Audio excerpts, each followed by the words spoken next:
Radio Seattle. So it's my honor to be your host today. Today we are celebrating Heritage Month and to help Asian and Pacific American small businesses recover and revitalize after the global pandemic. And next, let's welcome Mr. Xiaoyuan. I would like to invite the founder and CEO of Chinese Radio Seattle to say a few words to this special moment.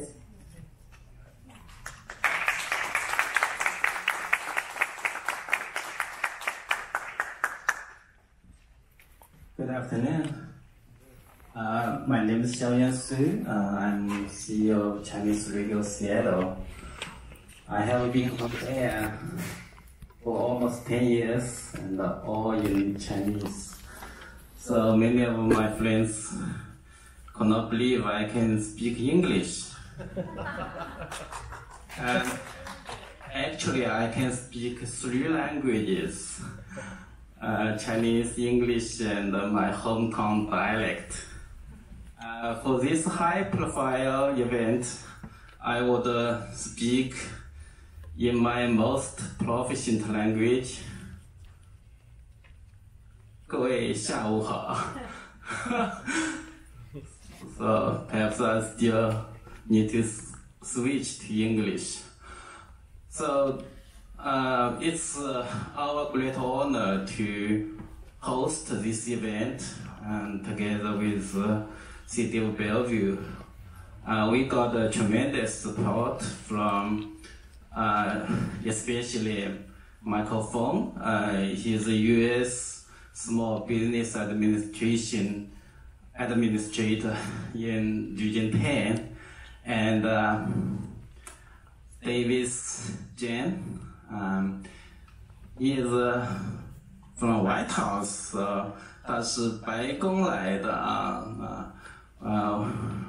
他现在已经到现场。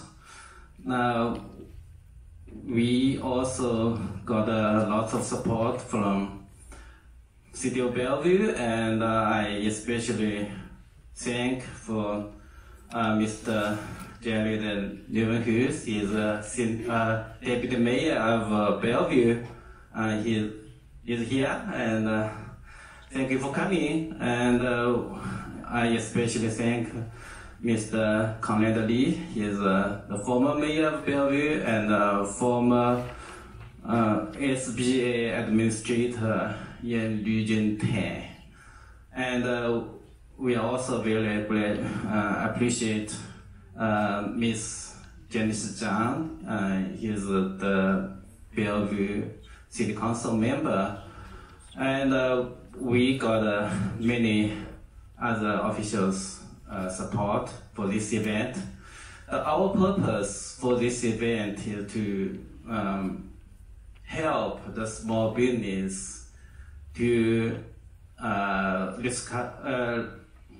recover and thrive post-pandemic. So I believe many of us are still during the recovery.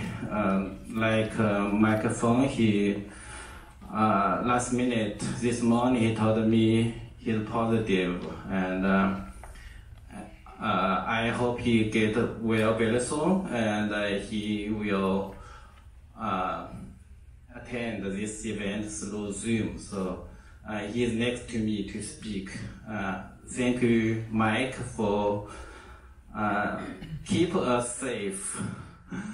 So that's pretty much my speech, and I also very thankful for all the sponsors, and especially Mr. Huiwu and his very successful business owner. It's not small business; it's a huge business in China. So, so thank you all.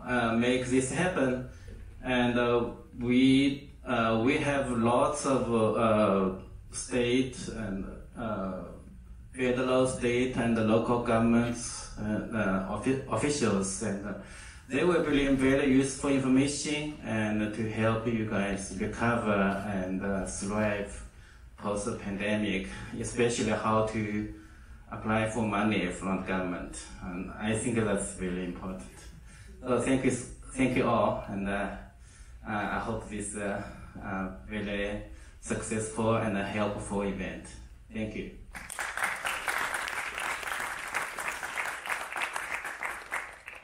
Yeah, 谢谢台长。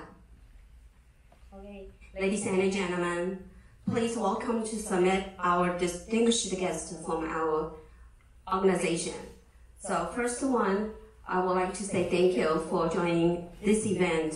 It's David Zhen, Deputy Director of White House, the AANHPI Initiative, and Bruce Harrell, Mayor of Seattle, and Lai Huiwu from 505 Corporation, Mike Fong, Region X Administrator from the US Small Business Administration, Bob Hasegawa, Washington Senator, Majority Co-Chair, Jared Nieuwenhuis, Deputy Mayor of Bellevue, Conrad Lee, Bellevue City Councilor, former Mayor and former US SBA Administrator.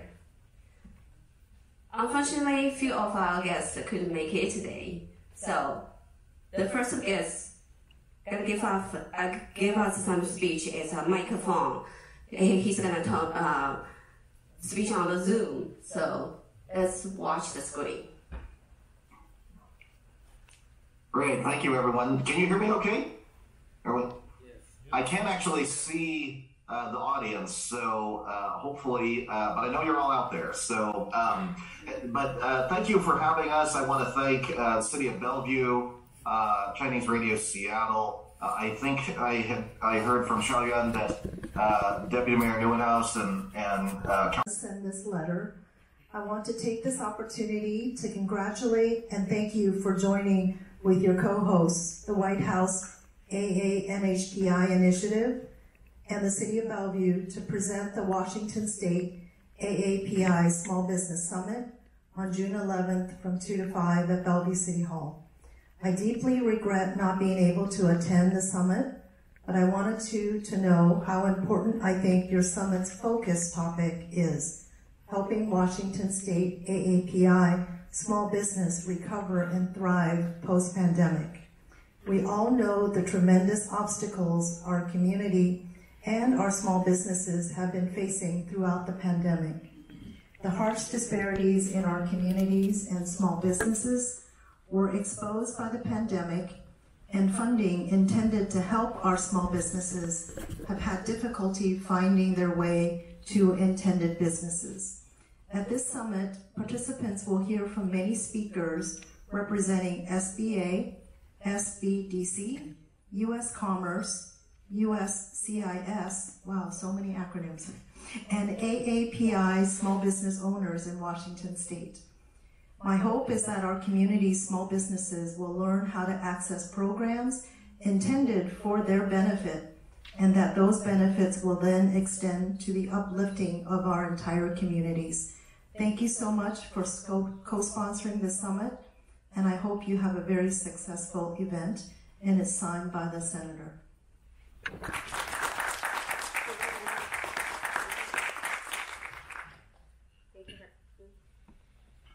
Thank you very much, Janice, for read the letter from Bob. Thank you. Okay, next guest will be the 505 presenter,来辉武。来辉武先生是505集团的总裁。接下来呢，我们有请来辉武先生上台给我们致辞。谢谢来总。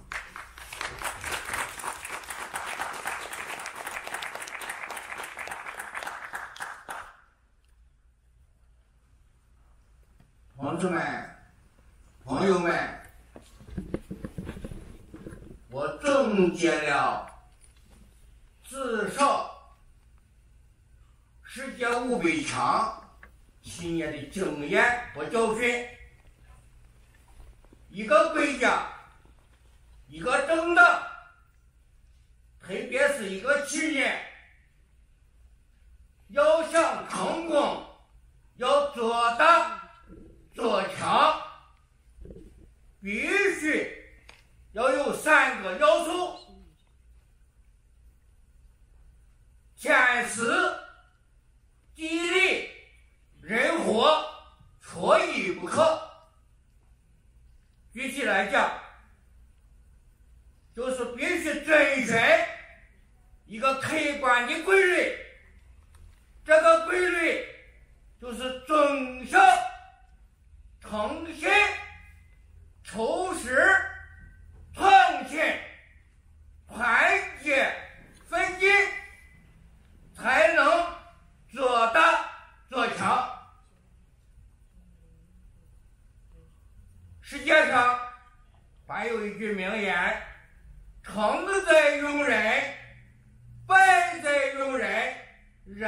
才是事业成败的关键。对人才者，对天下；对人才者，对市场；对市场者，对天下。谢谢各位。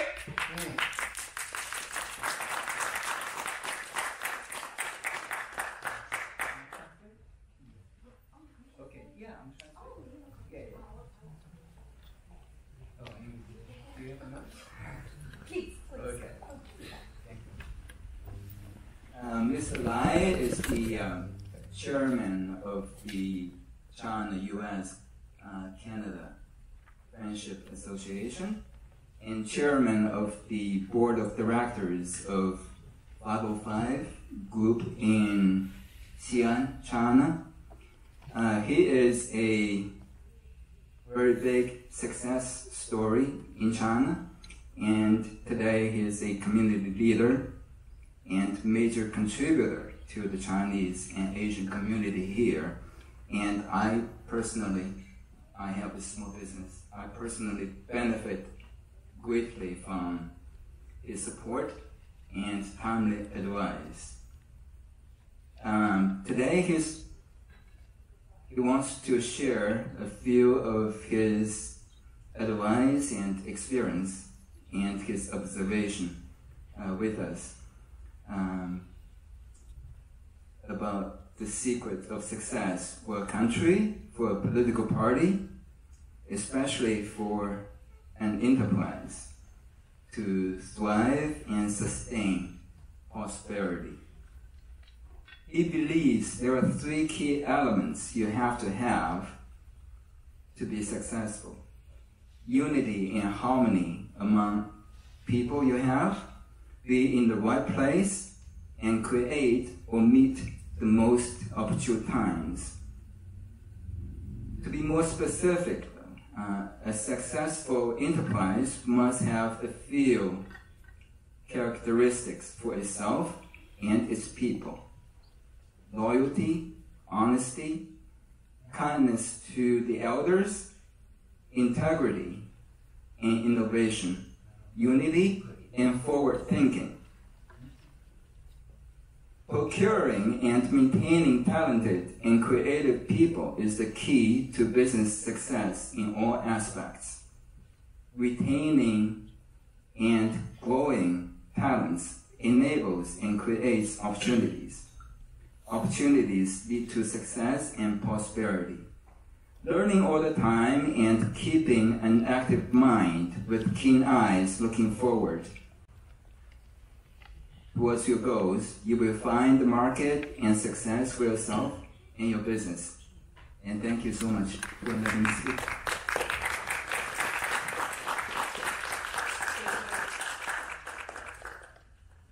Thank you very much for the translation. Next guest, we would like to invite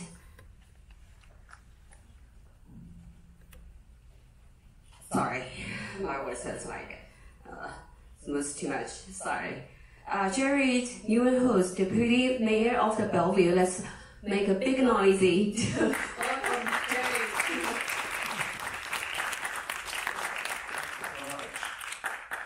Well, this is so great to be here, Mr. Lai. Nice to see you. Seattle Chinese Radio, thank you for putting on this wonderful event and this very important summit. This is very appropriate because we just got back from our retreat. We had a council retreat this weekend starting on Thursday where one of the key topics was economic development. Yes, Bellevue is one of the most diverse cities, not only in the state, but in the nation. We are a majority city. 40% or more of those living in Bellevue were born in another country. A lot of people don't recognize that. But as proud as we are of the diversity of our residents, we also want to ensure diversity when it comes to our businesses in our city as well. Too often, you only see the big splashy news stories about Amazon bringing 25,000 jobs, or Meta, or Microsoft, but the small businesses in our city is really what makes our city tick.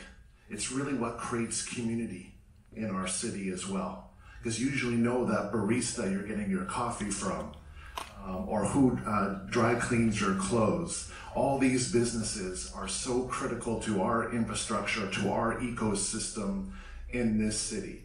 So this is an incredibly important time, especially coming out of COVID, where a lot of these smaller businesses suffered dramatically.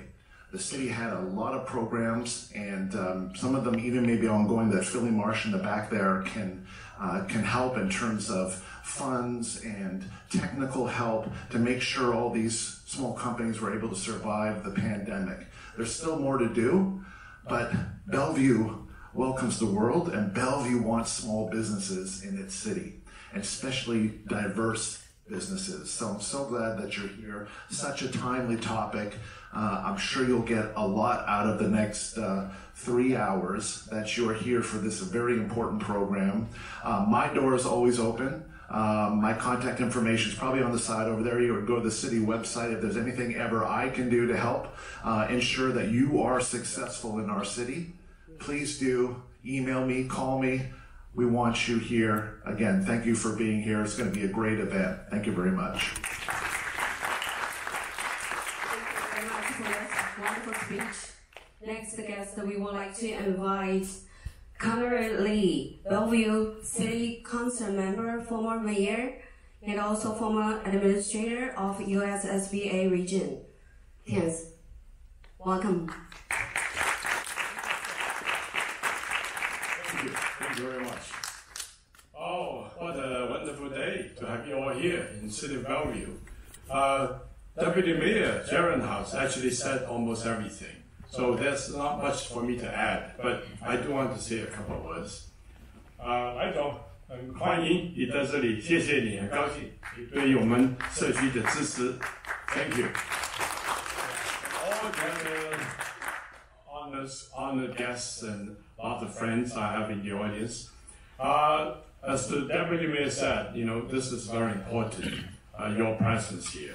It's easy to say that we have an economic plan and how Bellevue has gone through the pandemic and how we have done very well, and we're now going through a very good recovery phase. And the future is still uncertain. That's why it's so important that we are developing programs connecting to the community. As he mentioned, we have a lot of big businesses here, and Bellevue and this region is recognized now as one of the big economic centers in this country, not in this country, but I think in the world, as we know.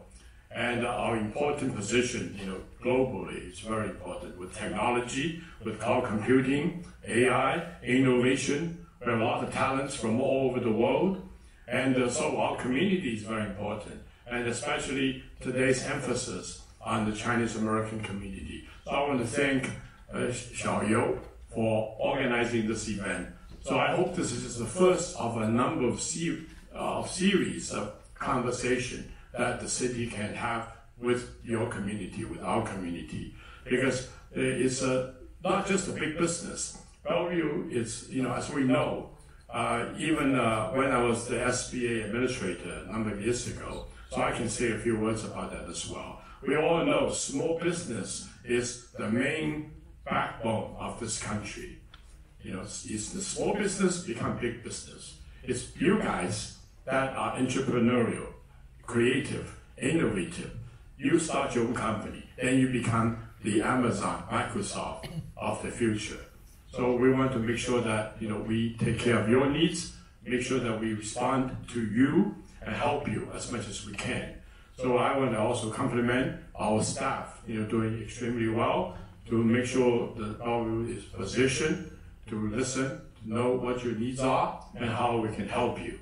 And so I hope this is just the beginning of it. And obviously, you know, being on the council, I have to compliment our council and council members and all of us. You know, Janice being here, and all we can identify what's important. Because I believe that no matter what, no matter how, the most important thing is economic development. You know, without a successful economic situation, we can talk our face blue. We cannot provide the things that we all need: safety, education, well-being and all the things that we appreciate, we enjoy, for our family and for our future. So I really want to thank you for coming, joining us, and with your talents, with your involvement, working with the city, we can continue to be even more successful. So talking about SBA, I think SBA, I know that Mike Fong will be talking a little bit later, so I'm sure I don't have to cover it all. I think we have a lot of programs, the city is working as partners, collaboration with all the other governmental structures and businesses. So we can be part, we represent you guys, we represent the community, so we can actually help you to bring your voice, bring the program to you as you need, because we are the closest to you. So don't hesitate to come, talk to us, talk to our staff, and see what we can do to help you.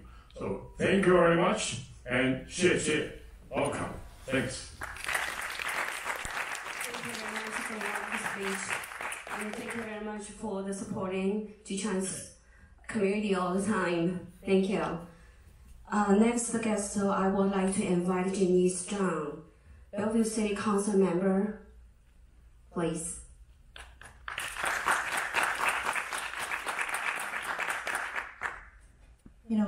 It's really an honor to be able to host this for the API community, because as a Chinese immigrant, I understand that sometimes we don't even know what resources are available in order for us to be successful.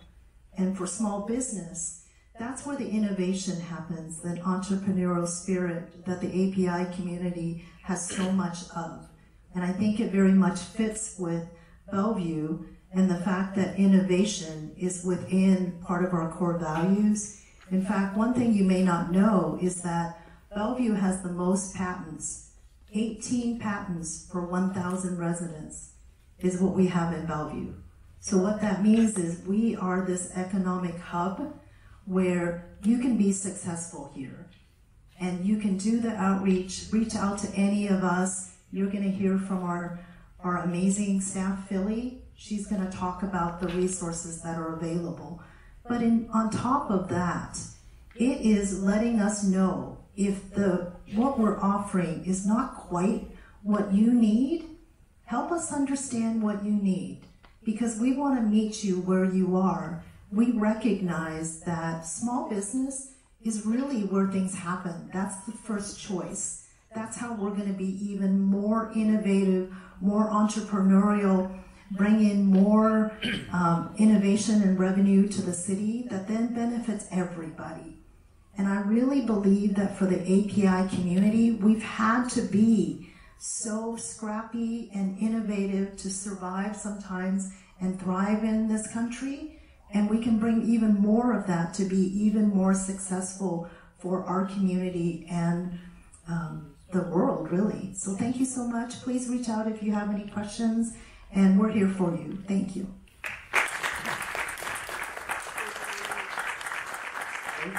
Thank you very much, Janice, for your wonderful speech. Our next guest will be the special guest from the White House. The White House, David Zhen, Deputy Director of the White House, the AANHPI initiative. So good afternoon, everyone. Thank you, first of all, thank you for having me. And on behalf of the White House Initiative on Asian Americans, Native Hawaiians, and Pacific Islanders, I'd like to thank you, and I'm honored to be here. And also thank you, Xiaoyuan, and thanks, Mike, where are you on the camera up there, right? Mike, if you're on, thanks for inviting us. So my name is David Zhen, 中文名叫真开贤. So I'm actually located here in Seattle, so I didn't have to fly too far. I only had to fly across the lake to attend this event. But once again, thank you for having me here. The White House Initiative is an honor to be here because SBA economic is everything that we would like to make sure that AA and NHPI communities and entrepreneurs, small business owners like you thrive, especially after COVID and all of the injustice that just took place the last 2-3 years.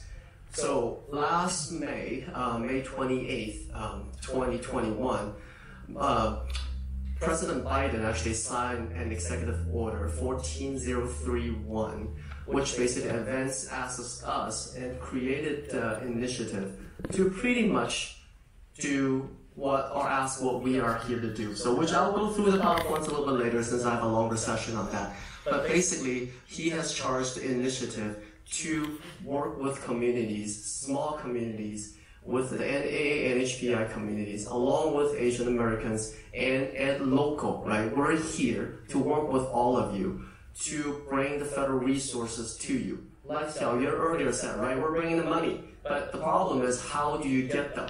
So we are the troops on the ground. Me, myself, along with Stephen Yim, who couldn't be here, the co-chair for the initiative, along with about 20 federal agencies here in the Seattle area, is here to help to bring the resources to all of you, and to also to be the ears for the president and for the initiative on the ground to hear from you what your concerns are, what problems you are running into when you're dealing with the federal government. I know we're one bureaucratic thing, that paperwork takes forever, and that's why we're trying to reduce that barrier for all of you to get fundings, resources, and to also connect with the federal staff. Because I know when I first got to America, and even at applying for jobs, and talking to friends applying for federal job and for funding, it's a one big black box. You send something in, nothing happens, you couldn't find anybody, and it kind of fizzles and for a while, and then you hear back, right? And then things would have passed.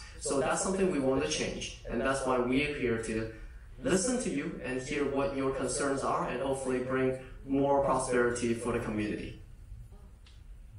Okay.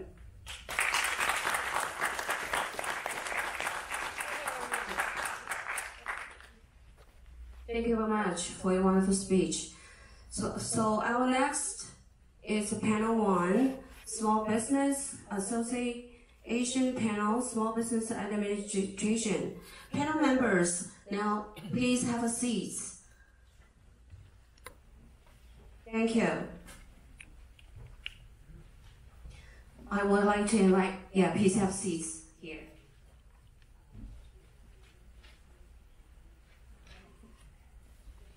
I would like to introduce the panel members. John Braceline, Export Finance Manager, Washington, Northern Idaho, and also Alaska SBA Office of International Trade. Sean Palmer, SBDC Business Advisor in Washington State. Manager, Economic Development Manager, City of the Bellevue. Aston Allison, Economic Development and Recovery Director.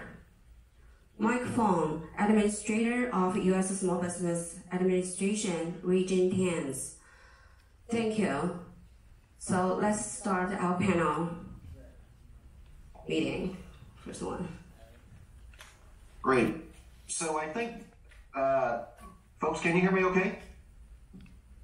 I think I was going to get started. Does that sound right? Yeah. As you can see, we didn't necessarily rehearse this, so we're kind of doing the best as we go here. So does that sound right? Yes. Okay, great. So hello everybody again. We're going to try. I know we're running a little behind schedule, so we're going to try to move through this as quickly as we can. It looks like the PowerPoint is up on the screen, but can someone roll it back a couple of slides for me to the beginning?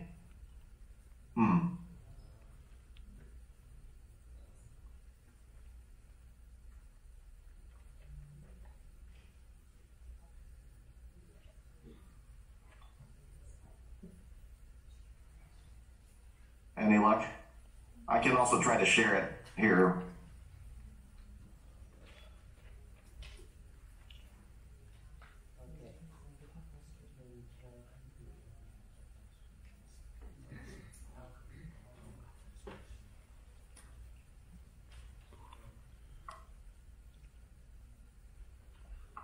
Okay, great. So again, thanks for having us for this panel discussion. As introduced, several colleagues from both my agency and other agencies at different levels of government and also some of our resource partners are on today's panel. And as everyone has already so eloquently alluded to, I mean, our hope is really just to heighten awareness around the range of resources that are available out there. It can be very confusing, as several of the council members mentioned. And I believe one of our jobs is to make access to these programs a lot easier. And that's not just awareness about our individual programs, but also how they may work together or how we may cross-refer people to different levels of government or to outside agencies as necessary based on your need.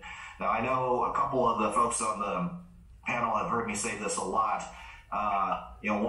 One emphasis that SBA has is that we try to have a no wrong door approach as far as how you can access and find out more about our services, regardless of who you connect with in the economic development or business development ecosystem.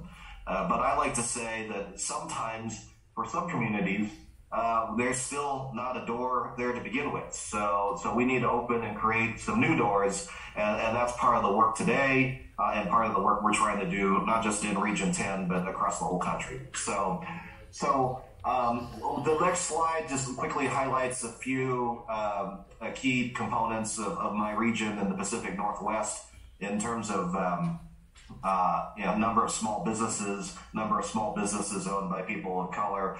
Just to set some context, that we do have a very significant small business population, not just in Washington State, but across the 4 states in the Pacific Northwest. And I believe over 200,000 of those businesses owned by people of color. So our job is to try to reach as many folks as possible so they're aware of what we have as far as supports. Next slide, please. I'm just going to zip through these. So that's my team. And I wanted to just share this because it's just important for folks to know. We do have people that work directly for the SBA at offices in the 4 states. For all the businesses in Bellevue, for sure, the office that you would reach out to engage directly would be the Seattle district office, which is located in Belltown, and the district director there is Carrie Hurd, and the deputy director is Melanie North. So, and when we talk about customer service, I mean, we really are talking about, you're talking to these folks and other folks within their office. And while we may not provide the direct counseling support or advice or the loans, they will get you to the right people. So, and you'll hear from John and Sean a little bit more about that later in the presentation. So, next slide, please. And then in addition to the individuals that work in the district offices, my regional office, I have 2 staffers, Garth McDonald, Ryan Pella. I just want to make sure everyone here knows who they are. If you can't reach me, you find them, and they will get a hold of me. So, next slide. Okay, so we've talked a little bit about how during COVID, SBA's work was so focused on getting COVID relief funding out the door. I mean, in volumes that are just unbelievable, to be honest with you. So typically in the entire Pacific Northwest region, the 4 states, SBA would do through our partners, lenders, about 3,000 or 4,000 loans each year. That's for all 4 states.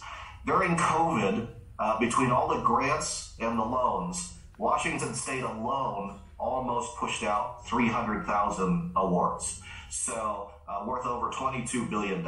And I point this out just because as we move into the next phase of the economic recovery, the truth of the matter is SBA has reached more businesses than it ever has. More businesses are familiar with the agency, maybe only to the extent of a PPP program or restaurant relief, but nonetheless they have made that connection of the SBA with their small business. And our job is now, how do we help those small businesses become aware of the other tools and resources that we have that may be useful to them? And this slide talks a little bit about how we're moving from economic survival for small businesses towards growth and expansion. And I talked with even though I can't see folks in the room, I know I've talked with many small business owners on the east side. I've talked with small business owners across the region. I've been in Alaska and Idaho and Eastern Washington and Portland. And I hear a lot of optimism. I hear a lot of people starting to talk about, I want to start growing and expanding my business. I want to reach into new markets. I want to explore new revenue opportunities. I may need some advice. I may need a business loan.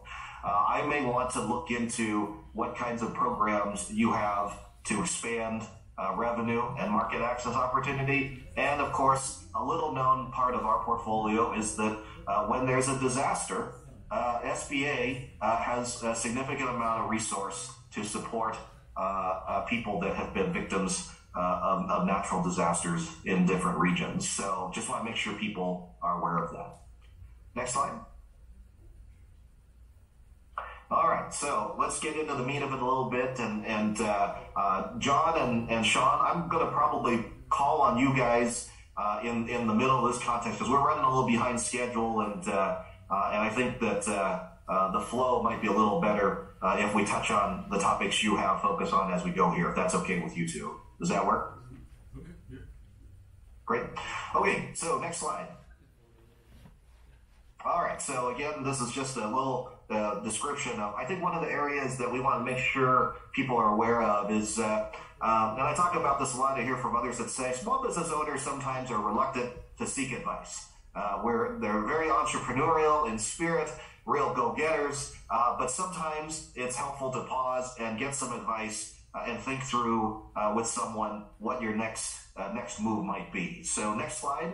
So our portfolio of technical assistance is extremely robust. This little wheel here shows the business in the middle, that's you, and then all the various resource partners, a lot of different organizations that we actually help fund from the federal government, and oftentimes services that we like to say that you've prepaid for with your taxpayer dollars already. And I'm stealing Sean's line here before he launches in. But one thing I want, even if we don't have the time to go through every resource partner here, but I want you to know that there are a number of agencies and entities that are able to provide you business development advice, thought partnership, thinking through what your next steps are. And one such agency is the Small Business Development Center. And this agency is nationwide. They are funded through SBA in part, and they have many, many offices in Washington State, and they provide services to you, to all of you in this room that are small business owners or thinking about getting into small business as an entrepreneur. So I'm going to pause there and turn this over to Sean, since I think this is a good point for Sean to give you an example and some thoughts about what he does and how he's available and how you get a hold of him and his colleagues. Go ahead, Sean. Thanks, Michael. Good afternoon, everybody. My name is Sean Palmer. I'm with the SBDC, the Small Business Development Center. Our office is right there in Redmond, so I'm local here to the east side to assist small businesses through the fun challenges of launch, growth, resilience, and ultimately transition. And Mr. Lee, I so appreciate what you said about our nation's economy being predicated on small business, not big. One reason that all of you in the room are so incredibly important. Who in here owns a small business? Who in here is an entrepreneur? Fantastic. My absolute admiration to you for what you do. You do something that many people dream about, a lot of people talk about, but very few people actually do. And you are the doers, and we're so thankful that you are here. The reason the SBA funds the SBDC is because they know that the strength of our communities is rooted in the success of our small businesses. We provide, at no financial cost, one-on-one, confidential business advising, which means I can work with you and talk with you from the 30,000 foot level about all the different moving parts to your business and how we can progress toward your next couple of goals to see your business grow and thrive. I don't have the answer to every question. So consider me the hub in your wheel, where the different spokes are different resource partners working in conjunction with the SBA, or different action items that we will have you work on, that you work your way out toward the rim. That's where you find your success, where the rubber meets the road. This analogy works on a couple levels. And you keep coming back to that center of the wheel, that hub, to find out what we need to do next to grow and be successful. And the more spokes you build, oftentimes the stronger that wheel is.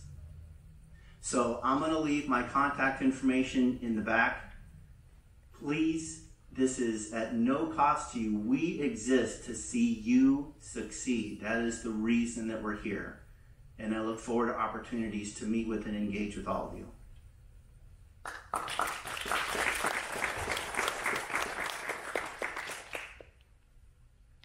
Great, thanks, Sean. And again, I reinforcing what Sean said. Please talk to him. Ask him about what he can offer as way of services and advice.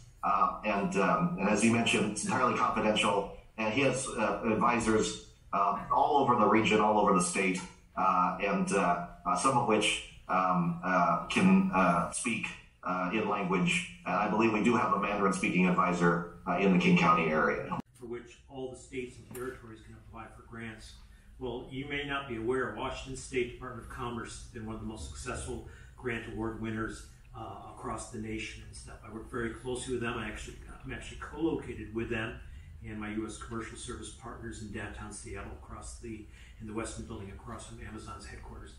Again, we've got this export grant, so that if you want to get involved in export market development or e-commerce development and stuff, it's a matching grant up to 25. You have to provide 25% matching grant resources. You apply for the grant, you do the activity, present your receipts, and get reimbursed after the fact. Washington State is involved with lots of outbound trade missions and trade shows that you could also go with.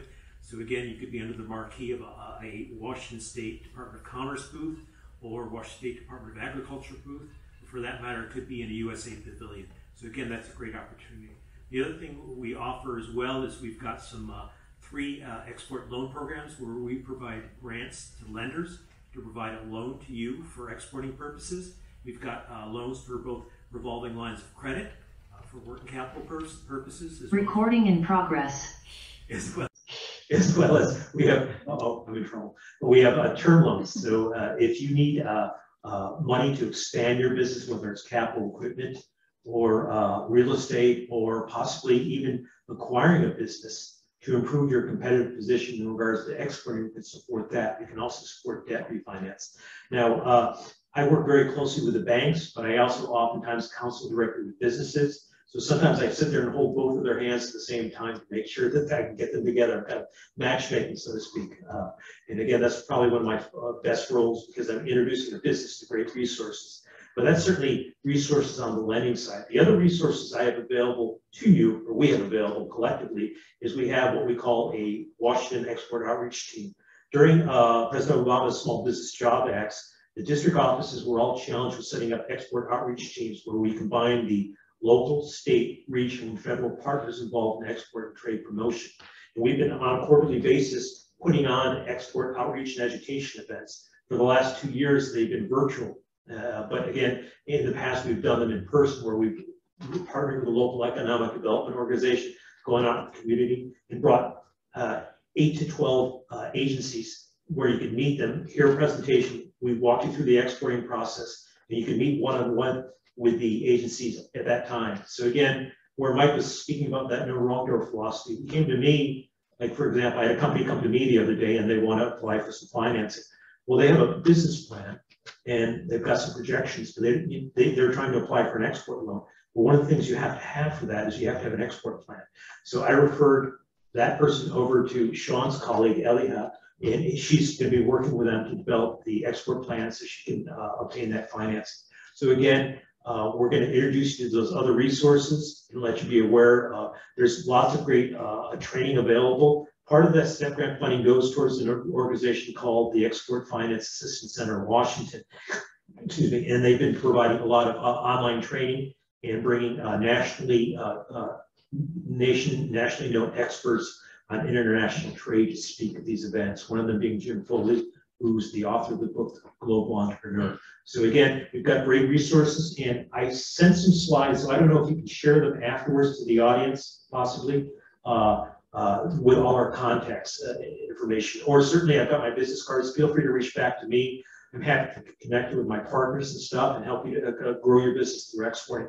Again, where this last slide speaks about selling to the US government, you can sell to foreign governments, and that's foreign government procurement, that's exporting as well. So do you need to play the PowerPoint? No, we don't have time for my PowerPoint functions today.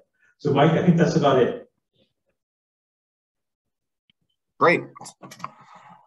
Thanks, John. I appreciate that. And again, John has a much fuller presentation and more details that he can go to, but I know you have a really packed agenda today. So again, just like with Sean, John is available. He's a great resource. And if he can't help you directly, he can refer you to the right people that can provide the types of services and assistance if you're thinking about exporting, both starting or growing. So, this is honestly an area that we feel really strongly about. Myself and the associate administrator, Gabe Esparza for Office of International Trade for SBA. I didn't actually even realize SBA had an Office of International Trade until I started this job. So the more I've learned about the tools, the more I've learned about the services available. I think one, they're very powerful and can be extremely helpful from a business expansion standpoint and growth. And two, plug your ears, John. I think they're underutilized. I think there's opportunity for folks to look into this more, and we're going to have the same conversation here in Bellevue, in Seattle, in Juneau, Alaska, and Portland, Oregon. This is an area I'm pushing hard, and I think it makes a lot of sense for a Pacific Rim region like ourselves. So thank you, John. Okay, I'm going to keep moving. I'm going to talk really briefly about our last one, what everybody already knows, or at least is aware, that SBA's core offerings include business loans. There are a wide range of products that we offer. And again, to be clear, SBA doesn't actually do direct lending.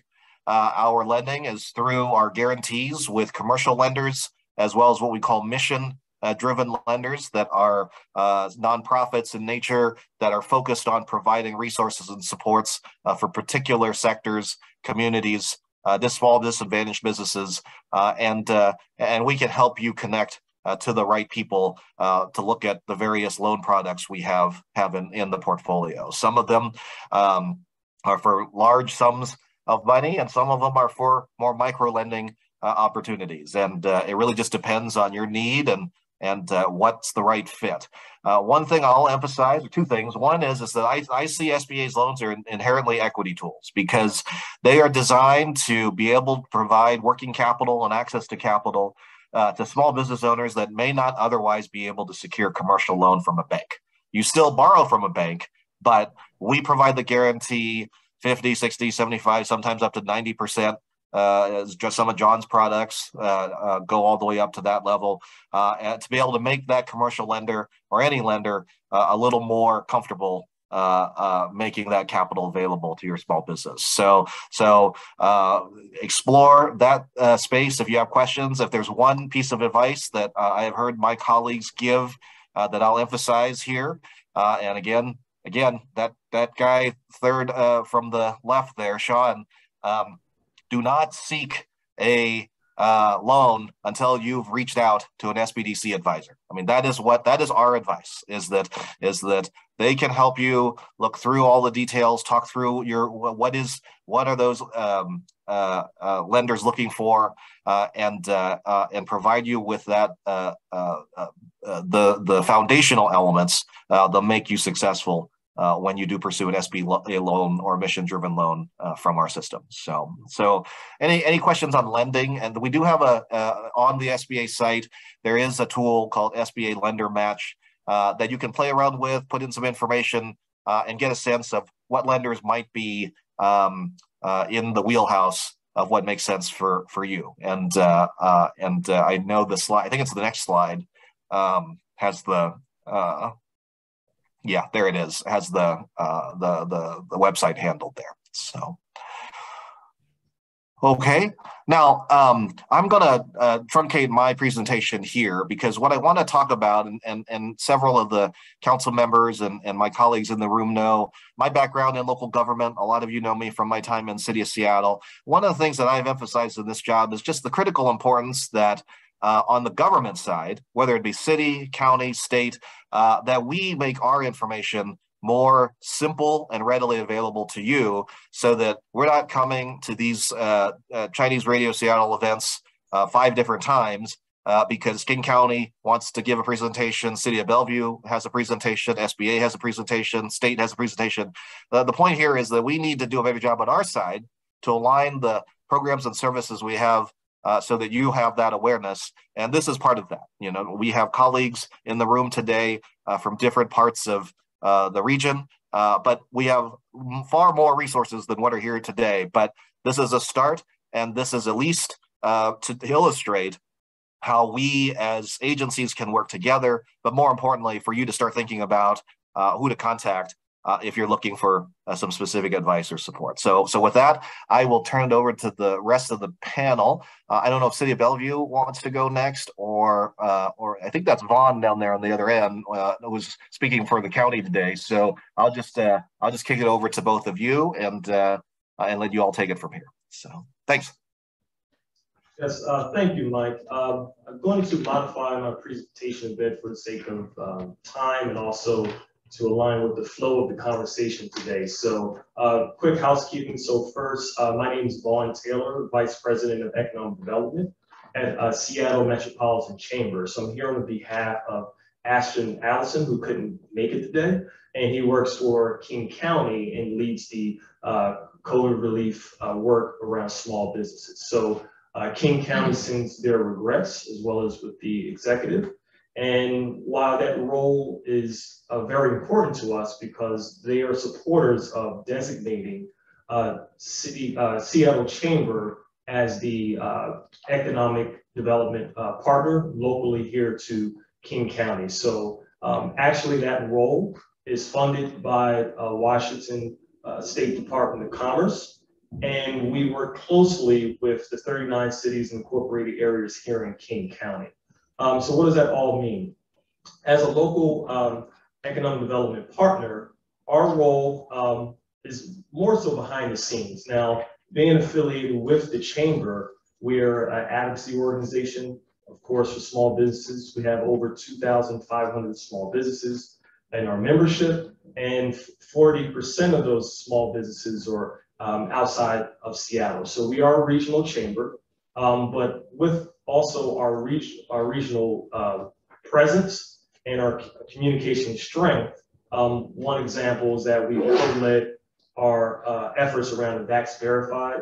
I think it was something that happened with the small businesses and what did that mean in impacting your business. So we help to drive those communications. But what I want to talk about today is how the role of economic development at the Chamber and how that relates to working alongside all the cities within King County. So one thing important that my phone brought up was that we're in a different phase of recovery, right? And with that, we want to help to move towards more economic sustainability. And that means our role is to help to strengthen the small business ecosystem.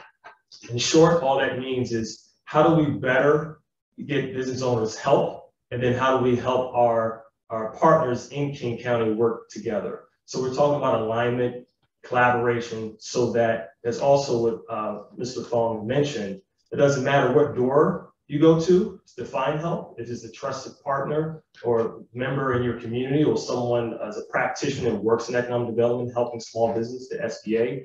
The point is that you get help with somewhere that you can trust. And of course, the SBA is one of your first lines of getting help, but also working with City of Bellevue and their economic development partner here represented by Philly Marsh. So really quickly, I'll talk about 2 programs that we're working on that's helping to help collaboration in the county, and then we'll hand it over to Philly. So first is that we have a small business navigator program. The navigator will be a trusted messenger in your community that will connect you to resources in your community or regionally. So simply put, again, someone that you can trust, someone that can cut through red tape, someone that you can confide in and tell them what's your issue, and then they can give you some options of where you get help. That's going to be coordinated through a technology that's going to be launched on August 1st. Also, those business navigators will also be selected sometime this fall. So we'll have an RFQ out where we're looking for not only people experienced in economic development, but those in your community that have relationship with business owners. Secondly, our program that we have is a BIPOC Business Accelerator. And what that does is that we want to have business owners in an incubate format where there are cohorts of learning specific training that's catered to opportunities. So as with the Chamber's influence, we're partnering with Business Impact Northwest that's providing the financing, and we're attracting market opportunities. Simply put, these are your supplier needs, procurement, contracts with companies that is set aside and right-sized for businesses in our small business incubator. And with that, it's tailored to the contract, to the opportunity, and their bids at the end of that cohort. That's regionally. It's not just for Seattle. Our first cohort is just started. We started in construction. We have 16 participants. Contract values of at least 100,000 or more. Some of the trades are like HVAC, electrical, plumbing, and the like. And our opportunity partner is Cornerstone General Contractors. We're going to roll out more of these business accelerators in different communities in King County, and we encourage organizations to be a program host and also collaborate with us to get more market opportunities for small business. So again, in short, we're more behind the scenes, strengthening our ecosystem to have efficiency, to connect you to help, and also helping you to get to real opportunities. They may not be grants, but they're opportunities to grow your business with real contracts for your business sustainability. So with that, I'll hand it over to Phil. Thanks, Zahn, and thanks, Sean and Michael. But the biggest thanks goes to Chinese Radio Seattle because just for convening all of you here today. Through the pandemic, we learned the need for effective communication strategies to be able to reach our entire business community with the opportunities available. And we had to identify who the target audience is and that right trusted messenger. So Chinese Radio Seattle is one of those trusted messengers. You guys came here today to learn about some of the opportunities available, and there's many more in the ecosystem. Through the pandemic, we as staff in cities, in the region, we couldn't keep track of all the information that was coming in and then be able to get it out to those who needed it the most. So really, as we are emerging from this pandemic, we're continuing to build upon the relationships that we built to collaborate with those village of partners, including Sean, including Vaughn, to understand what's the best resource for a business's unique needs. You know, and that goes to business type, what stage they're in, their needs, and their demographics. Vaughn spoke about the Trusted Community Partner Network, and we're working with partners across the state, region, and locally to create that framework to bring the community-based organizations and the trusted messengers together. We in the city of Bellevue and on the east side, we work very closely with East Side for All and our local community-based organizations who work within community and are able to be that trusted messenger and convey the resources at the SBA and SBDC to the businesses so they're able to trust that message and trust that research resource and then connect with the opportunity. You know, us at the City of Bellevue, we provide direct business assistance from, you know, everything from that business resource and advising navigation, entrepreneurs support, site selection, licenses and permitting. But more than just helping helping a business find their solution to the immediate problem, we really strive to build a relationship with businesses. So along their entrepreneurship journey, along their business journey, they're able to come back to us and we're able to find the right resource partner to help them with their need. We learned through the pandemic that we are not reaching all of our businesses. So we've employed additional outreach tactics just to ensure that no business is left behind. First is working with that elaborative network of partners to build that trust for two-way communication. We want to not only ensure that we're providing the resources that are available, but we're also receiving information about what the need is, what the challenges and opportunities are, so we can build programs and bridge partnerships to be able to address those.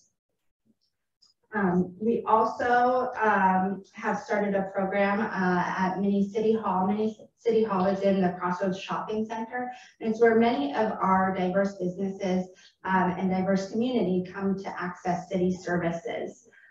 Over last year, there were over 1,500 business assistance requests through Mini City Hall. We provide friendly customer service in 5 different languages through Mini City Hall with phone interpretation in the 240 languages. And we currently have office hours now to provide that direct business assistance, understand what the challenge is, and connect with the right resource available for that business. And then we do know that not all businesses are connected to a network. So that's why we've instituted door-to-door small business walks to reach businesses where they are with the information that's available, and really encourage them to stay connected with us through our newsletter, through our website, because as the SBA and SBDC mentioned, more and more resources are coming out instantaneously, and we want to ensure that we're getting that to our communities and to our businesses so they're able to take advantage of those opportunities. A couple of opportunities that are coming up that I want to make sure everyone is aware about, and please do connect with us. Our website is bellevuelaw.gov/BID, and there you'll see how to get connected to our newsletter and the small business resources that we have available. But the state will actually soon be launching the application for the Washington 5 grant, and the state's providing $70 billion to small businesses. So we want to ensure as soon as that application comes out that we are able to communicate it and get it to our businesses to take advantage of it. The state is still administering the Small Business Flex Fund. We know access to capital, which you heard some tools today, is one of the biggest challenges for our businesses. So to be able to ensure that those programs are really brought to the people to take advantage of it. And then lastly, just something we're doing at the City of Bellevue with help with our chamber and across our partners on the east side is we're taking just an inventory of our banking and financial institutions to understand who offers in-language support and services. Again, just underscoring the importance of that culturally competent delivery of information and resources to our diverse community. We are continuing to work with Vaughn on the Trusted Community Partner Network design. He can attest that, you know, we're constantly asking, is this going to meet the needs of our community? And we're bringing the program design back to our community to provide feedback and input so we really can strengthen the entire business assistance ecosystem and ensure all those opportunities are getting to our businesses through the right trusted messengers.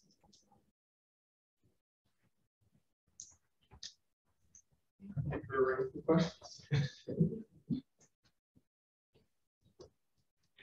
I think we're happy to take any questions from the audience, from SBA, City of Bellevue, Economic Development Department, and the Chamber, Seattle Chamber. Yes? Is there a slide with your contact information? No, but I'll bring my card for you. Thank you so much. And also, as I mentioned, as a chamber, we strongly encourage that you work with your local chambers, and a lot of you are probably members of the Seattle Chamber through our reciprocal partners affiliation. So make sure you take full advantage of that. So I'll give you my card and we can check where you are with membership. Yes, sir. Yeah, I have a question. Doing business in Bellevue, I recently relocated from Northern California. So I wanted to know how easy is it to start a business here? The question specifically applies to the city, like if you apply for construction permit, and for any new business, you need to do remodeling the space, right? How much resource is the city dedicating to help small business? Like how long does it take to get all the process done? Like in California, there are so many cities that are short of staff. 3-month project can last for 6 months. How is it the situation here? Great question. We in economic development help small businesses through that process. So we make sure that you understand all the requirements and are able to submit the information correctly. What we found is the biggest holdup is when there isn't correct information submitted. So we work very closely with our development services department to ensure that we are providing the right information to be able to make that permitting process as quick as possible.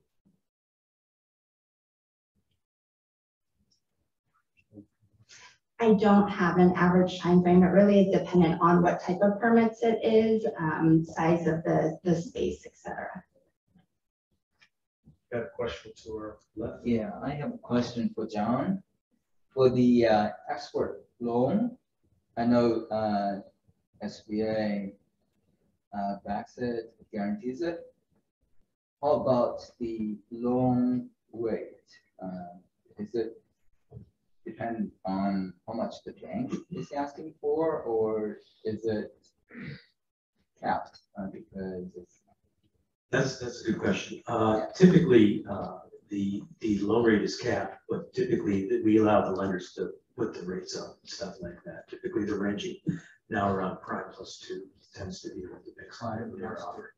Depends upon the type of loan and stuff like that. But yeah, I mean, you'll find very often when I speak, like I was speaking to a company the other day, and I referred her off to 3 different lenders so she could speak to them about their support, because she needed not only a loan, but she needed certain other banking services. So again, you got to look at the umbrella of the products and services and look at the all-in rates and stuff in regards to if you're using payment services, whether you're getting a term or a revolving loan, it's kind of different. But yeah, I'd be happy to talk to you offline and stuff in regards to what type of loan, deal into it further. Yes, ma'am. Over here first, and we'll come right back to you, I promise. Hi, I'm Sherry. Well, I come here to actually support Xiaoyuan. I'm surprised, good surprise, there's so much information available today. Thank you so much. I have a question. So for small business, right, inflation is high and cost is increasing. And then the shortage is kind of long. It's very challenging for small business like myself, as small developer, to actually get the process going. And looking forward, I'm kind of hesitant to even grow my business. So based on the information you guys presented today, I wonder if you have any resources to help us, there are slides that I couldn't digest enough at this point, and that you can help us to kind of, get the shortage kind of, bring down the shortage and, kind of reduce the price, or have some kind of a way to help us kind of get the material that we need. and then the shorter time to get the material. Okay, take this one first. Sure. Excellent question. This right now is, and I don't want to use the word unprecedented, I miss precedented times. Right now is an incredible opportunity for business because all businesses across the board are struggling. It's not a specific region, it's not a specific industry, but this is touching and affecting all business. Those who do nothing are going to find themselves struggling the most. Those who view this as an opportunity to revisit who their customer segments are, to revisit what their business lines are, to revisit what their R&D efforts are. If they don't export yet, to look at that opportunity, to refine their organizational culture, to put more emphasis into the hiring process and reduce turnover. Those are the businesses that are going to flourish and grow and become, as Mr. Lee said earlier, that big business later. Amazon and Tesla and SpaceX and Microsoft, all of those started the exact same way. One person with an idea. You're there now. You're in business. You've had a degree of success, and now is your opportunity to capture what the world views as a negative. So we can help you do that, either by looking at not only the prices you charge, but how you charge them. And I don't mean if you accept credit cards and debit cards or cash or checks, but your actual pricing strategy. An a la carte strategy versus some sort of modularized strategy versus a membership or a subscription strategy. And way too often businesses, and I see this especially in food service, they get locked into thinking we have a menu. So quite literally, we're going to charge our customers one way. But there are different ways that we can look at this. There are also different ways that you can provide value to your customers. The way that you can grow your customer base by looking into the demographics of other customer segments. All things that as a unit, as the entirety of the panel, which reaches far beyond the four of us you see up here, but to the network of people that are dedicated to helping you succeed. If you start asking these questions of us, we can help get you pointed in the right direction. What won't work, and we're all really friendly people, but we aren't going to reach out to you. And I say that because you need to take that first step and tell us what it is that you need. Because we don't always know. Philly said it earlier, part of our job is just to listen and find out what you need most, because we don't always know. Different businesses, different industries, different demographics have different needs. And to fill that, we have to listen to you. But for that listening to take place, please reach out and let us know what you need. We are happy to answer your questions. Let's back up. In what industry are we speaking about? I'm doing real estate development. Okay, so you're a real estate developer. So that's kind of a different. So is it access to financing? Is it the cost of construction? Is it permits? What issues are you coming up with specifically? All of the above. The most challenging one is the material. The price increase is like 5-10 times, and you can only sell as high as the market dictates, right? With this economy kind of now it's slowing down, it's really concerning. So just listen that you have some kind of some networking. So I wonder if there's any resources available to kind of help small developers to get kind of reasonable price material within kind of a reasonable. But then I think your principle is great. I learned that you have pricing, right? Which is when you have high cost, you sell high, right? So that's a kind of a good way of thinking. Yeah. So there's not a lot that we can do to get your supply chain to move any faster.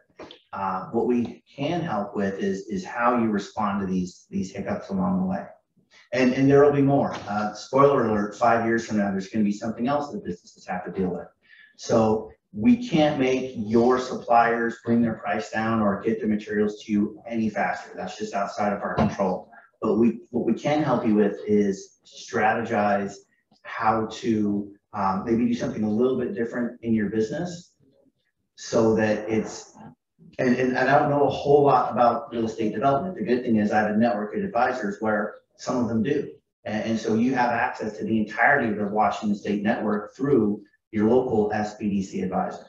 And maybe there's just something you can do to branch out and diversify the different things that your business does, not only to get you through the next couple of months or the next year, but to create another profit center for you moving forward.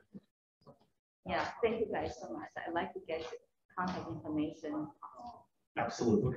And if I can add, I believe there's a program for real estate developers of color through LISC, Puget Sound. I believe it was started by Brian Surratt, who's now the president CEO of Greater Seattle Partners. But at that time, they started a program to help real estate developers of color to compete in this aggressive marketplace when it comes to development. The follow-up question, I would say, if you have construction as a component of your development work, I'd like to talk to you about our Endeavor initiative around BIPOC-owned businesses and contracts. Thank you. Yes, ma'am. Everyone. My name is Lee. I'm a restaurant, Chinese noodle restaurant owner. So I do have a few questions. The first one is about the RF. So the RF last year does help me a lot. Like I have 3 small restaurants. So because of this RF funded to me on time, so making my restaurant survived. I really appreciate. But the thing is I have 3.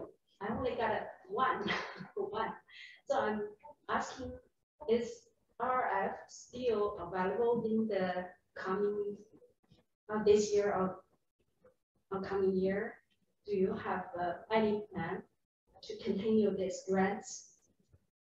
So the city of Bellevue did do the rent relief grant. And then what's coming up is the state of Washington's $70 million grant. So definitely stay tuned to that because it actually is, I think, targeted at the hardest hit industries, including restaurants.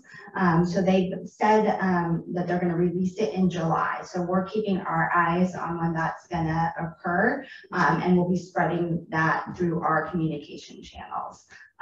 So that's the best bet at the moment to keep your eyes on that immediate funding source. So because I have one at Seattle downtown.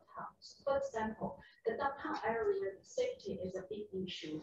And there's also no tourists anymore since COVID. Also, like our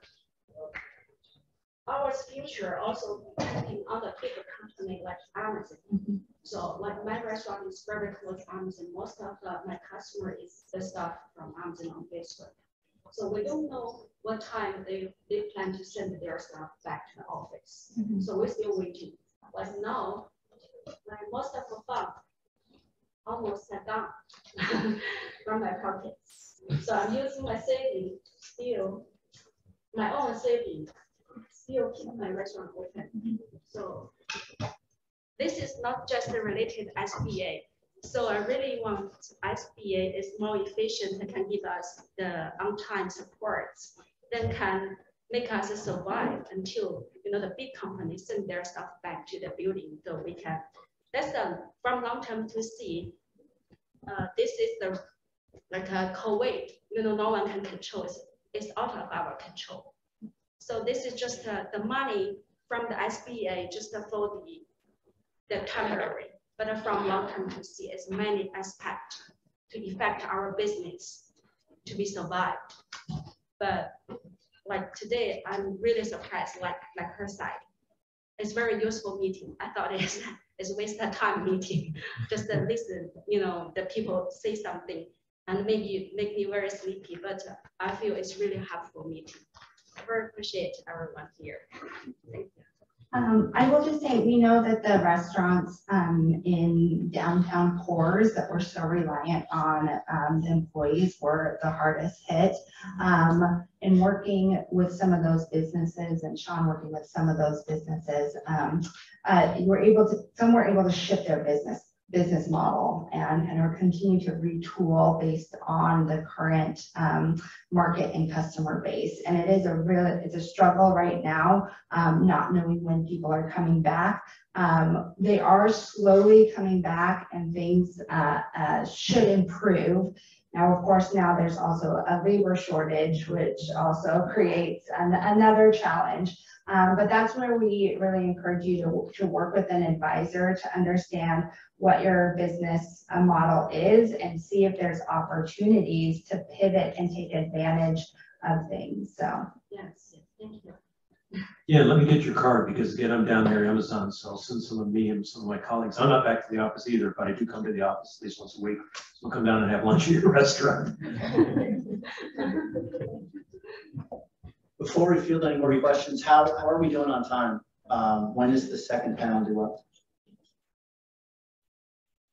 So I think we need a 10-minute break, and I think the Q&A session can going on, but otherwise other people can grab a drink or go to washroom. So just 10-minute break.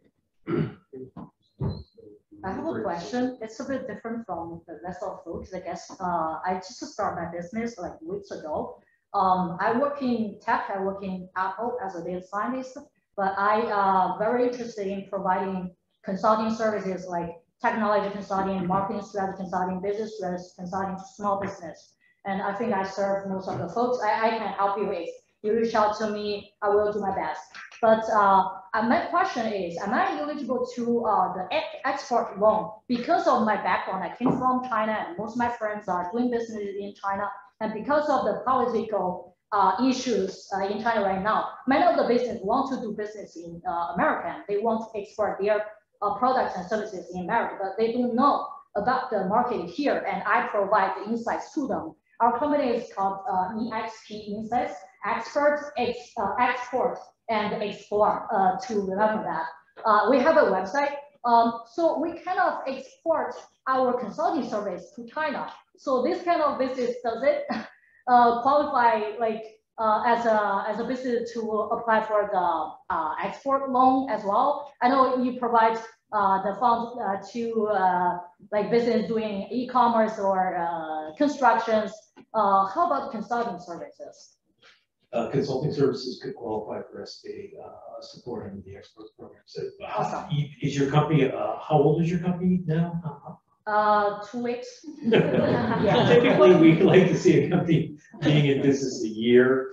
But you know, I'll grab one of your cards and we'll have a conversation and stuff. We'll see, because again, you know, even if you qualify for SBA export loan programs, we've got some non-bank financiers that provide programs, organizations like Business Impact Northwest, RAF3, and stuff like that. So, you know, based upon your previous business experience, that counts as well towards, you know, you don't necessarily have to be in business a year. So with the personal experience and of the services you provided in the past. So yeah, we support service exporters, engineering, architecture firms, certainly companies in the ICT sector. We also support indirect exporters. Somebody who makes a part, for example, that goes on a Boeing airplane can qualify for export loan programs as well. So yeah, I'm glad you asked that question, because again, awesome. That was in my slides, but I didn't get a chance to go through them. So thank you. Thank you so much. I appreciate your sharing during this meeting, because I didn't know, and this is kind of my first meeting to reach out those resources, and you guys provide an awesome platform, and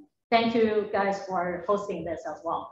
And if you have any questions, I do want to expand my business in United States, not just in China. We're not targeting in like providing consulting service to Chinese folks only, but also we do target small business, because big consulting companies are so expensive and they do not know the real pain point of the small business, and we are focusing on that area. So feel free to reach out if you need help.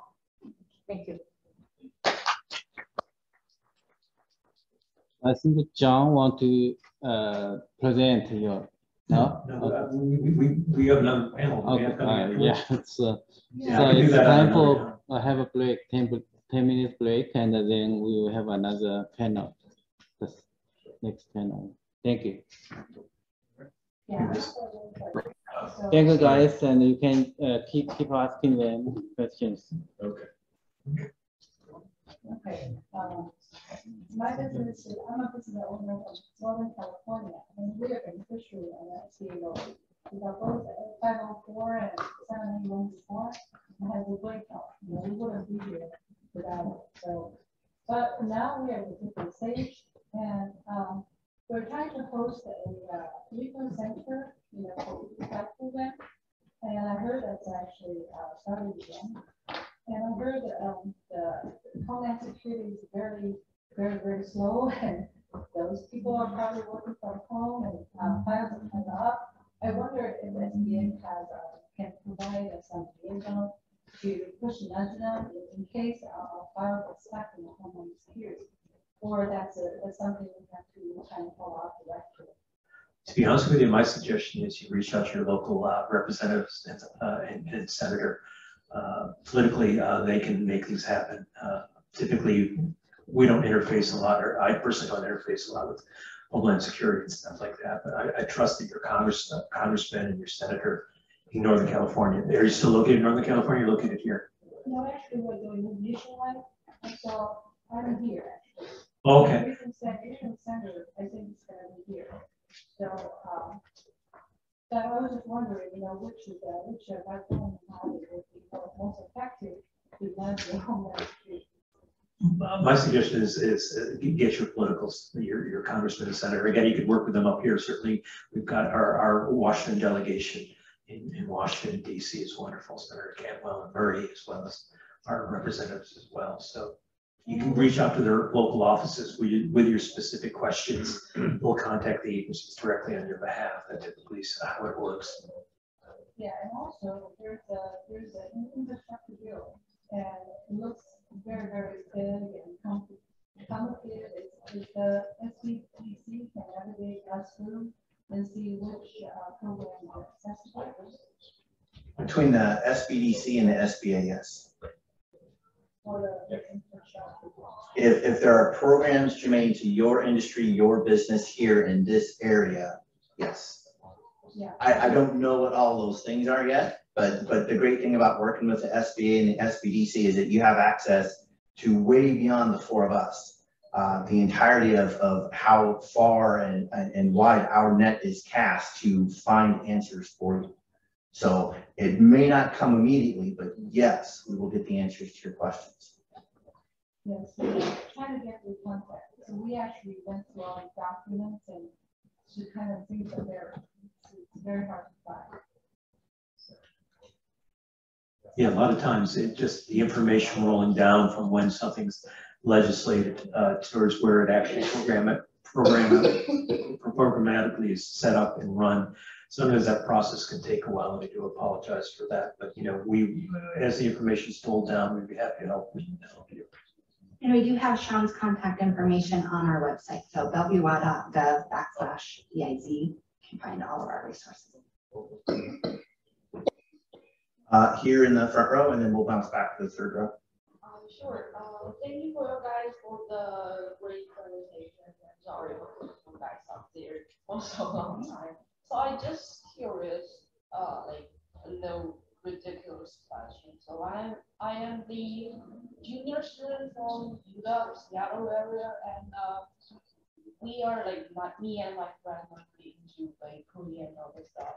So what we're doing is like a joke business. We're selling cookies and cakes around campus. So what we're thinking about, if we are going to continue this, we are eventually going to graduate from college, and we want to transfer this business from college environment to a great or more complicated society. So I just want to know what you guys have as resources, or like just advice or suggestions for us, like college students who want to start up a new business, or just like do this. Like, are you really like baking and cooking all the stuff?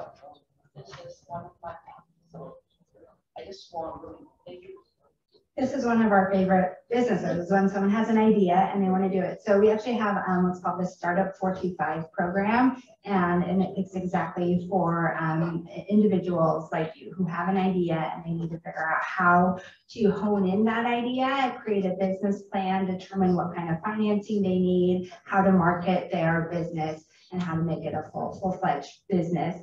And then we can kind of hand them off to Sean once they're ready to grow and expand that business.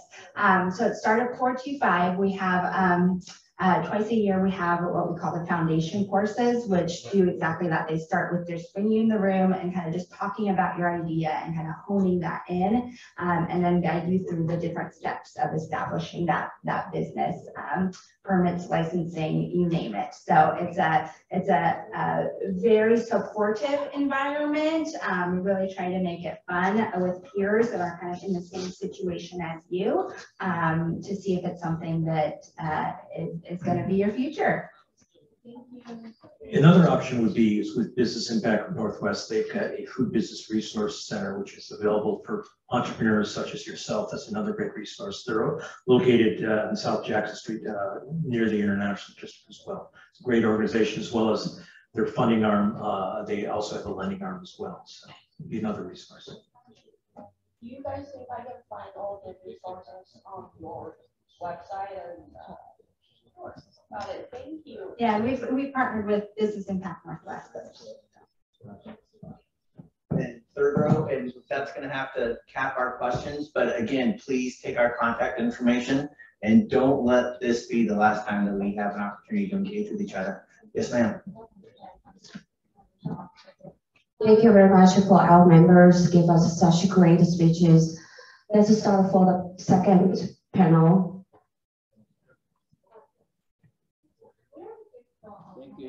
Thank you very much, and we appreciate it.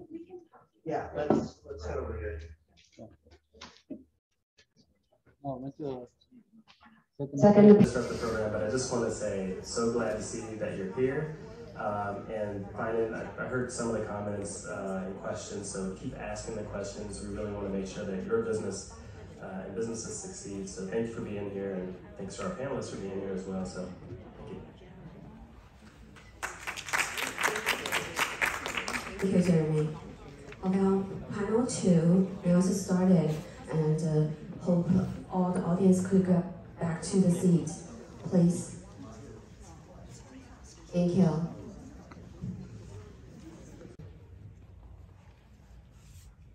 Sorry, there's a mistake.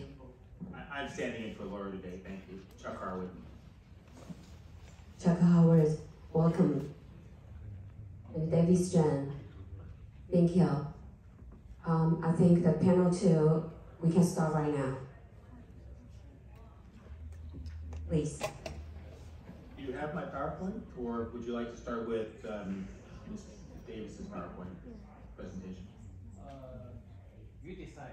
Okay, well, why don't you put my PowerPoint up there? Okay. Thank you. Thank you, sir. I appreciate it so much.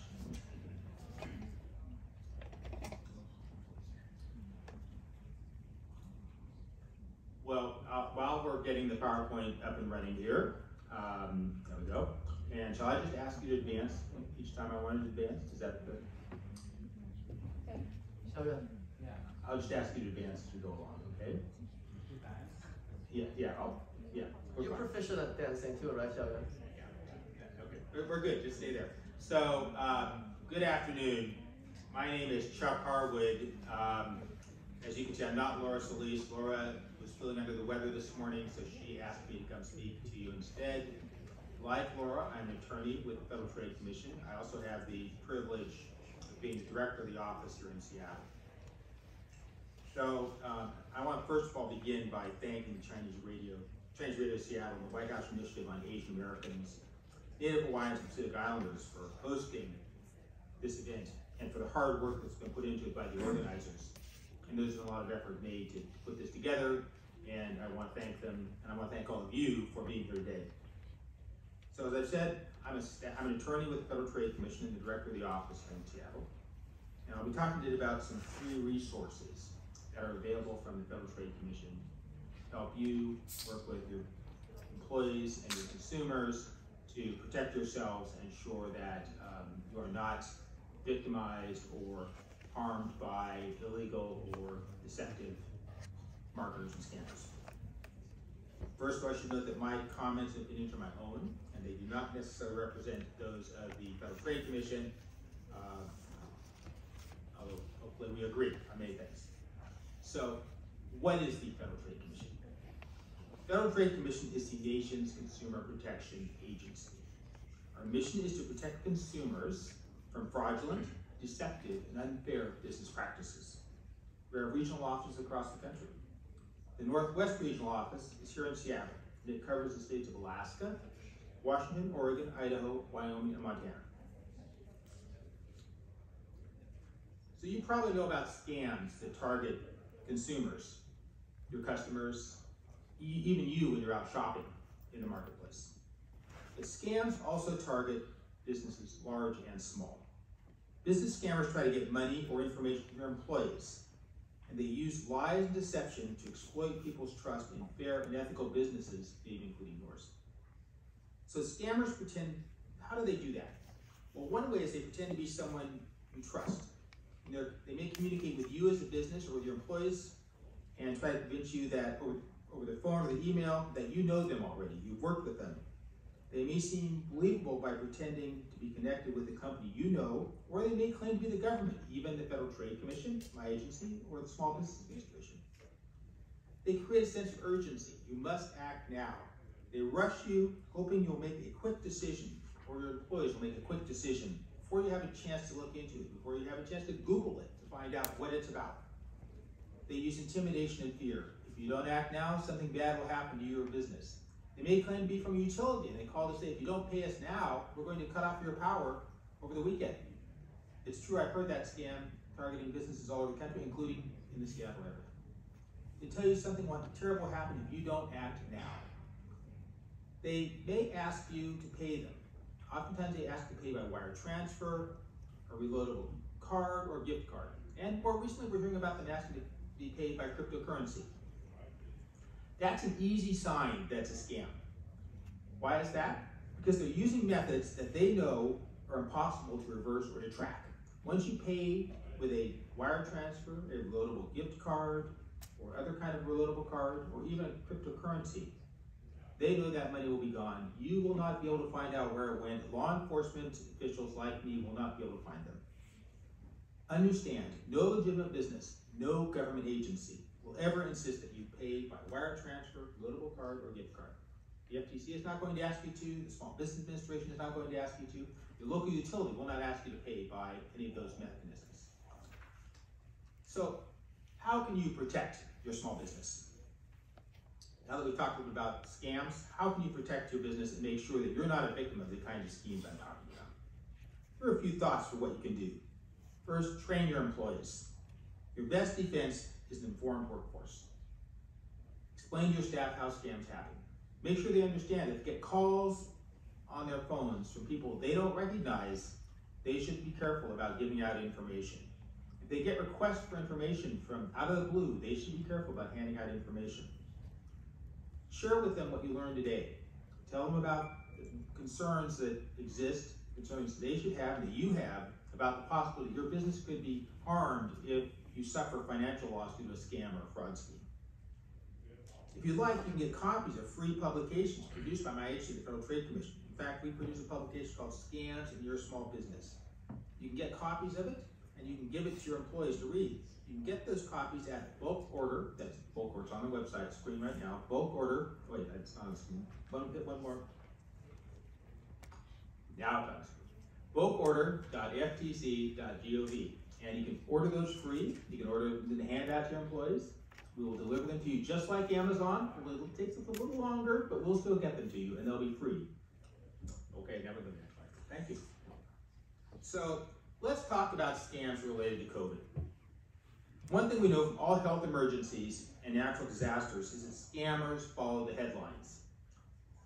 They watch TV, they read the newspaper, they know that an emergency causes uncertainty, it causes concern, it causes fear, it causes people to react in ways that they might not otherwise. They use that concern, they use that fear to trick people into doing things they wouldn't otherwise do. They use that fear to trick them into falling for scams and frauds. We've seen scammers taking advantage of the fears around coronavirus, and unfortunately, even small businesses have not been exempt from this kind of scam using the coronavirus as a hook. Next slide, please. So, one way is scammers send fake emails, text messages, and use malicious websites. Regarding the fraudsters are sending messages that claim to be, for example, from the Center for Disease Control. You see an example up there in front of you, or from the World Health Organization. That's actually in front of you. The World Health Organization. This is not a real email. It's simply a fake email that's asking people to send them money. Scammers may send or may call and ask for social security numbers or tax ID numbers or other sensitive information. They may call consumers, but they may also call your business, asking for information about your business, asking for information about the employees who work for business, claiming that they work for a government agency that needs to track or find out more about the spread of the coronavirus, and they may ask for information about your employees. They may promise you that if you talk to them on the phone, they can help you get a government loan faster or a government grant. We've heard everybody wants grants. Well, a scammer will call you and tell you that they can help you get a grant faster than anybody else can. And that they know that is going to cause you to want to respond, and they'll use that trick. They'll claim they want to get you information. They want to help you. What they really want is to get your money. They want to get your customer information. They want you to click and download malware or software that will infect your computer and could actually infect your entire business network if you're connected. Be careful about the information you and your employees give out. Train your employees to not respond to calls like that. Train your employees not to click on information. I don't know about your small business, but at the Federal Trade Commission, we test our employees regularly. We actually use fake emails to them to see if they respond and see how they respond. And we use that to measure whether they will click on questionable emails. Now, the FTC is an agency that works a lot on cybersecurity, and I'd like to say that our employees all never fall for it, but I have to say that even at the FTC, employees fall for trick emails. So it's an ongoing practice to train people. It's also important, by the way, to make sure, and hopefully you do this too, make sure that your computers, your software are up to date, and that you've taken steps to prevent malware from infecting your computer. Let's go to the next slide. So, over the past few years, we all heard about economic impact statements, or economic impact payments. Those are payments to consumers or small businesses sometimes to help them, small consumers, to help them deal with financial situations. Scammers, again, read the headlines. They know that people are paying attention to those kinds of payments. They know that other companies and entities and Small Business Administrations offering loans. They know that there are opportunities to apply for unemployment benefits if you're a consumer who's been out of work. They use those kinds of things they hear about to ask for money. The important thing to know is that if somebody calls you and offers to help you get a loan in your small business or helps get you information, and they ask you to pay money up front, that is a scam. The government is not going to call you, is not going to call a consumer, is not going to call your employees and ask them for a social security number, bank account information, or credit card information. The government's not going to text. We don't send texts. The government is not going to make out-of-the-blue calls. If you are interested in it, you've already heard a lot about the SBA today, and you'll hear more about it later. But if you want to hear even more, if you want to know even more, a great resource is the SBA's Small Business Administration's own website, sba.gov coronavirus.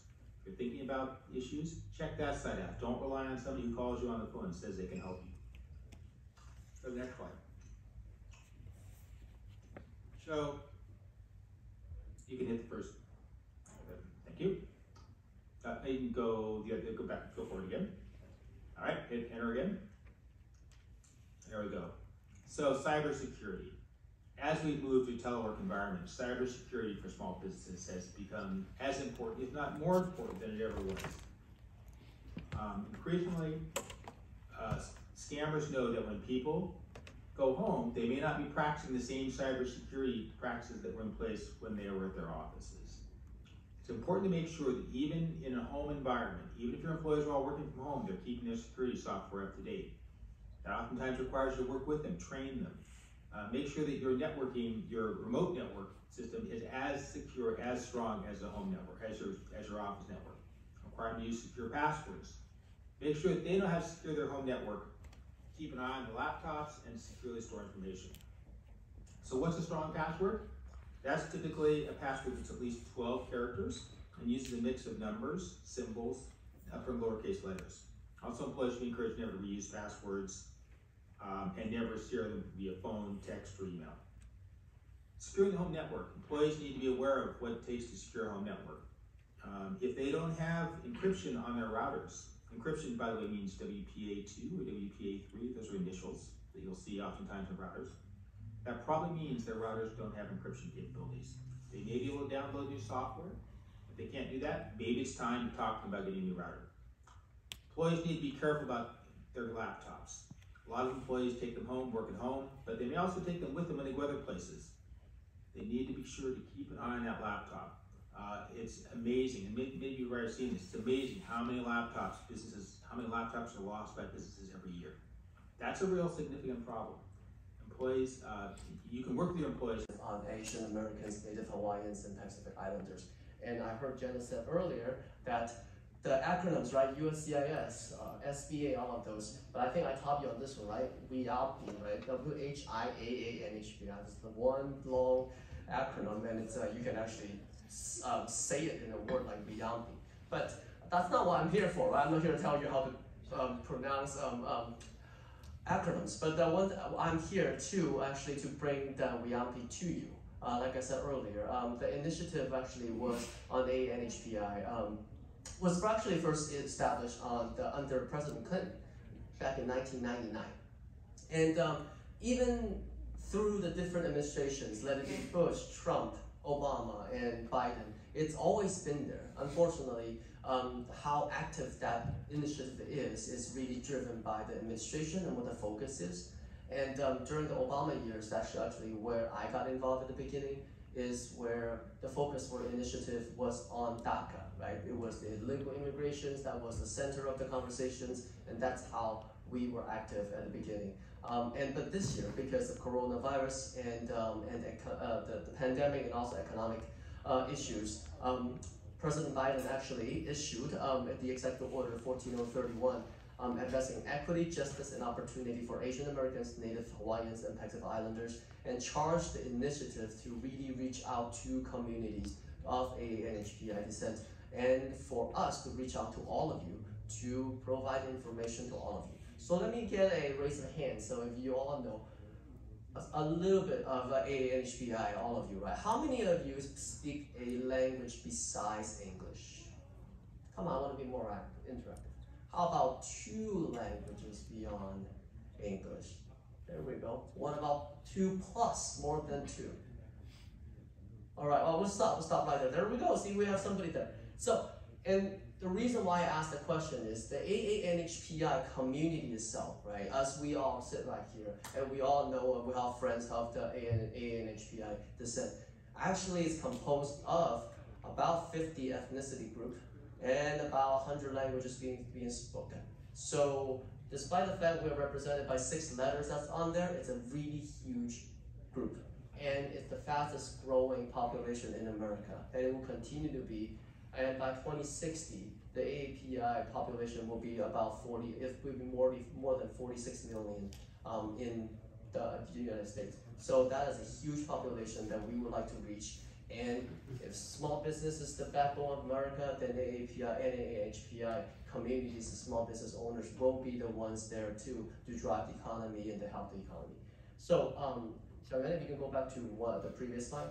So in the president's executive order, he charged the initiative to basically drive an ambitious and whole government agenda to advance equity, justice, and opportunities for AA and NHPI communities in 14 key areas. Now, I'm not going to read the slides. I'm not the ones that will read the slides because I'll make them available for all of you, but I think one thing I would like to identify on here, or to make sure that you all can see, is to expand the inclusion and belonging of AAPI and AANHPI communities. How do we do that, right? It's having me or co-leads of different regions in from the initiative to come to meetings like this, to help and co-host meetings so we can actually meet with you, to have the presence in there so you know that we're here. And if you have questions or concerns, these are the places that we get to hear your concerns and bring those messages back to our director in DC,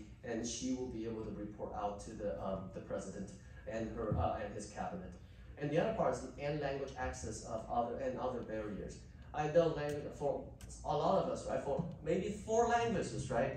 Language may not be a barrier for some of us, but it is for many of the AANHPI population and the communities. This is the part where we're trying to push, and we're trying to push every federal agency to have language access for all of you to be able to access the data and the information on our websites and the forms that you have to file for funding or for resource, because we understand that without the proper language, sometimes it is hard to get the information you need from the federal government, from the state government, or from the local government as we speak. Next slide, please. And of course, I think for this slide right here, I really focus on the 4th slide right here, is to expand economic opportunities for the AANH and NHPI families, including advancing opportunities for entrepreneurs, small business, and supporting access to jobs and workforce training. I am actually, I'll go into a little bit more, right? I actually work for the EPA, the Environmental Protection Agency, as the deputy director there on my day job. So this part right here, where I'm the White House Initiative, is I'm also leading the group, co-chairing with Stephen Yim on all of the federal workforces to provide the information. So we're trying to get out there to speak to all of you, but you will have questions, which we'll get to, right? You have questions that I cannot answer. Like if you're asking me a question about FTC, I won't be able to answer the question for you. However, like I just talked to Chuck earlier, he has one of the staff actually on our regional network that we meet on a regular basis, where if I get concerns from any of you here or on any of the administrations or any of the government agencies, I would be able to connect you or provide the answers or provide your questions to our partners so they can get back to you and get the information for you. Next slide, please. And finally, this part too, I think we have some elected officials here, and part of it is in order to make a difference. I think we've seen this quite a bit at the bigger political realms, right? It's increased opportunities for civic engagement. What does that mean? Voting, right? To get folks out there to vote, to represent a voice. Too often is the voice that's not heard that is the biggest, that has the most concerns. Unfortunately, we tend, as humans, we tend to pay more attention to the squeaky wheels. And unfortunately, the AANHPI community has always been the, what do we call it? The model minority, right? That we work hard and we put our heads down and we don't say anything. That doesn't work anymore. We need to raise the voices and we need to make our voices heard. And that's why the mission for the initiative is to have civic engagement, to be able to encourage voting and folks to be more involved in the political realm or to be more engaged in all of the initiatives that's happening. And finally, also, if you saw this 3rd slide right here, is to support AANHPI communities in responding to and recovering from national and regional crises, public health emergencies like COVID, or anything that comes after that, is to be able to provide the access. Once again, right, it's the language, because without language, with the language barrier, sometimes it's hard for you to get the information. Then you fall victims to all different scams that happens because you are lacking the knowledge. And this is also what the initiative is working with different agencies to make sure that access is for you and is there for you when you need it the most. Next slide, please. So, the WIAMPI, or the White House Initiative, is the one thing that the president actually have the executive order on, and appointed Crystal Kai as the executive director who works in DC and talks to the president and his staff regularly. Now, in addition to the WIAMPI, there's 2 groups, which is one is the Interagency Working Group. And as you can see, these are the senior level executive branch officials. So you're talking about officials from the Department of Defense, Department of Commerce, and all of the department heads to sit down with AANHPI commissioners that were appointed by the president, also to sit down. And those commissioners, actually, I believe I have 2 commissioners here from Seattle and the Seattle area who sit on those commissions, who are advising the president and all of the department heads about issues that the AANHPI communities are facing, so that they can bring those resources out to all of you. Originally, I think when we first had this this event right here, we heard that the USCIS want to push some of the status change or a few information out to all of you, because they have heard at the DC level that there is a big push for small business owners to change their categories for working visas and all of those categories for immigration. Unfortunately, USCIS is unable to join us, but we are looking for opportunities to bring SBA and USCIS again, so that that information is in one place you can all access and ask questions. In addition to that, we are also trying to work to advance equity and justice for many different communities. I have Department of Justice on the regional network that he goes around and talk about anti-Asian hate. That's one of the bigger issues that we're facing also out during the pandemic. So as the initiative, we are here to really bring that information and trying to be connecting with the communities. Next slide, please. And where does that mean, right? So we have the regional networks. I think you saw the map earlier, and Xiaoyuan, you can get to the next slide, please. So this is America's map, right? And you saw that from Mike Fong's presentation as well. So we are in the Pacific Northwest region, and I'm the co-chair for Region 10 along with Stephen Yu. We're actually here. I'm actually across the Lake Washington in Seattle. I work for the EPA, but my other job is also to work with the initiative to have these events, to work with people like Xiaoyuan, to work with other AANHPI community leaders, to have these information sessions, to meet with all of you, so that we could hear your problems and your issues, your concerns. We can bring those concerns back to our network, to the appropriate agency, and also forward those concerns to the White House, the way that we heard it. And if you look at the 10 regions right here, overall, these are composed of federal career staff. So there are about 400 staff that are working in all of these 10 regions.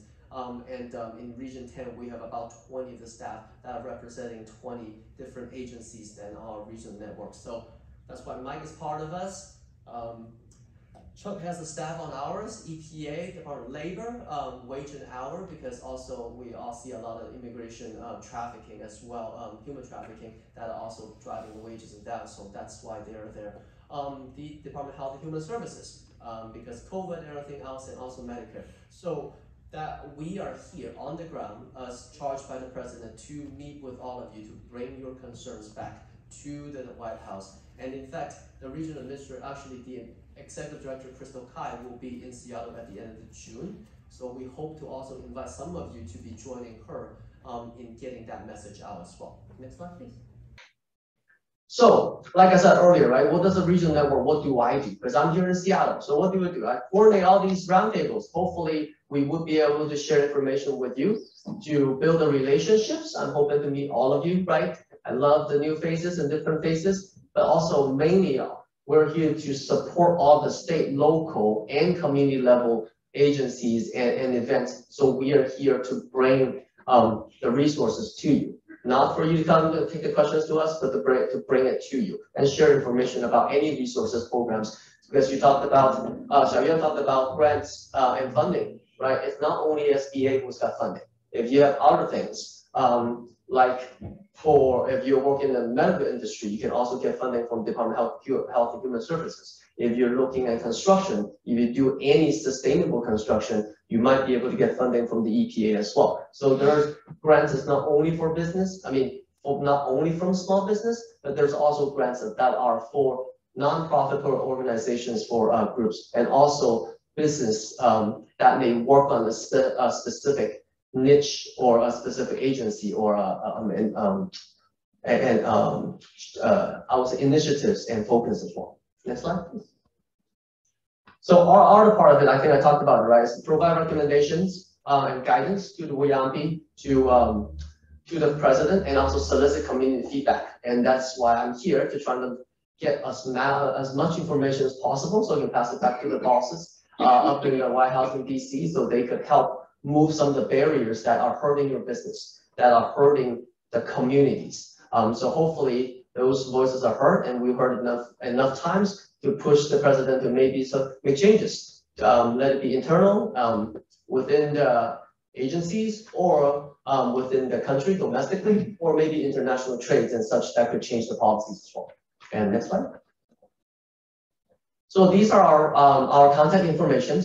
So if you have any questions, comments, concerns, these are this is how you can reach me, and I will be able to try to connect you with all of the agencies that we have and try to get answers from you.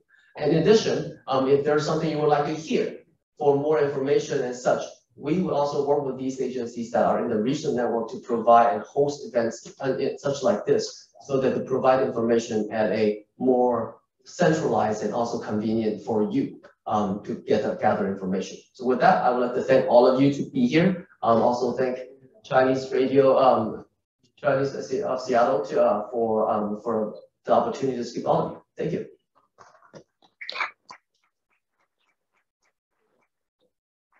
Thank you very much for your wonderful speech. Now we move to panel 3. Any questions? Yes. Any questions? Yes. Yeah. My question is about the tariffs that the Trump administration put on China, and I voted for President Biden and hoping that he would start to do things differently. And I think currently, Secretary Janet Yellen and a variety of CEOs all said that lifting the high tariffs on China could help relieve the inflation, all that. And we know I am an exporter. We ship products to China, and some of the products are on the high tariffs list as well in China in response to our tariffs. So hopefully by us lifting their tariffs, they can do the same thing for our products. And I just wondered why it's been taking so long. Is it political or economical, or is it kind of bilateral if we do it, but they don't do it, or things like that? So I would like you to, I know you are not the decision maker, but we would like to have our voice heard in the White House. Sounds like a chess game, isn't it? Is it your move first or is it my move first, right? So, like you said, listen now, right? The challenge is, well, one, I don't speak for the White House, right? I'm not making the decision for the White House. Thank goodness I'm not. I don't have to get all this way here that Biden has. But these are exactly that. Thank you for the comment. And these are exactly the comments that we would like to hear from all of you, right? What is preventing your business growth? Right? These are the questions and these are the concerns that we can forward. And in fact, I will bring your comments to the to SBA. Of course, Mike's probably hearing this, right? But also Crystal Kai when she's visiting us, and our commissioners when they are meeting with the president and the department heads, us the issues to push policy change and to push the decisions of the president, and maybe making some changes that will ease the tariffs. No guarantees, right? But that's also something that could help them make decisions, because if there's a large enough voice that will push policy making to a different way or different direction, or at least the consideration of how they can negotiate some of those external, right, international conversations, or even opening the dialogue of opening ports again, tariffs, right, trades, the negotiations. Right now there isn't any. So any of these comments that were consistently being put in front of the president are the voices I would like to hear, and the concerns I would like to hear from all of you, right? Everybody that are being impacted, that your business being hurt because of that. And these are the comments, and this is why I'm here, right? and also the functions of all the regional networks is to bring all of these back to the White House so that they can make an informed decision, in hopes to, of course, to your benefit and to all of our benefits, right? If it lowers inflation, thank goodness, because right now, I don't think any of the growth in the market is going to help out. But thank you. These are the ones that will get there. So thank you. Thank you. Any other questions? We'll move to another. All right. Thanks so much. Thank you. Thank you very much. Thank you. My name is Lani Cao. So I just realized that my PPT is written by Chinese. So after like 27 years I have been here, I think I sometimes messed up like what I'm speaking, like either English or Chinese or what I'm writing about. So for those who cannot read Chinese, maybe that's an opportunity for you to feel what the new immigrants feel when they are reading English. Because as an immigration attorney, lots of time when I tried to explain something to the clients, new immigrants, in even some very simple English, it's really hard for them to understand. So I just heard about Zahn mentioned like the language barrier. Actually, it is true for many new immigrants. There is a language barrier when they are just landing in the US. Thanks to the organizer, Seattle Chinese Radio and the City of Bellevue, and thanks to all the federal government agencies who give lots of information. I do, feel like there are lots of reach out this year from the federal agencies. Okay. Yeah, so today actually I want to just give a very brief introduction about the immigration laws that beneficial for the small business owners, for the entrepreneurs, and also there is another direction is like for the small business owners who want to hire the international talents. What's the possible like visas, immigration categories that they can use. So yeah, that's the first part. I want to talk about like the several major categories for the people, for the foreigners who want to invest, who want to immigrate, who want to do a startup in the US. The major categories. The first one is EB-5 immigration. So there is in the beginning of the year, actually there is a very major reform for the EB-5 immigration. So can I move down? Yeah. Yeah. So for this new from this new reform, actually there is several items that's very good for small businesses. For example, like the you can see. Yeah, you can see for the EB-5 immigration, there is like the direct EB-5, and there are some investment in the rural area. So the government gives some reserved visas for those people, and for direct investment, which is now is different from the regional center investment. So there is no backlog.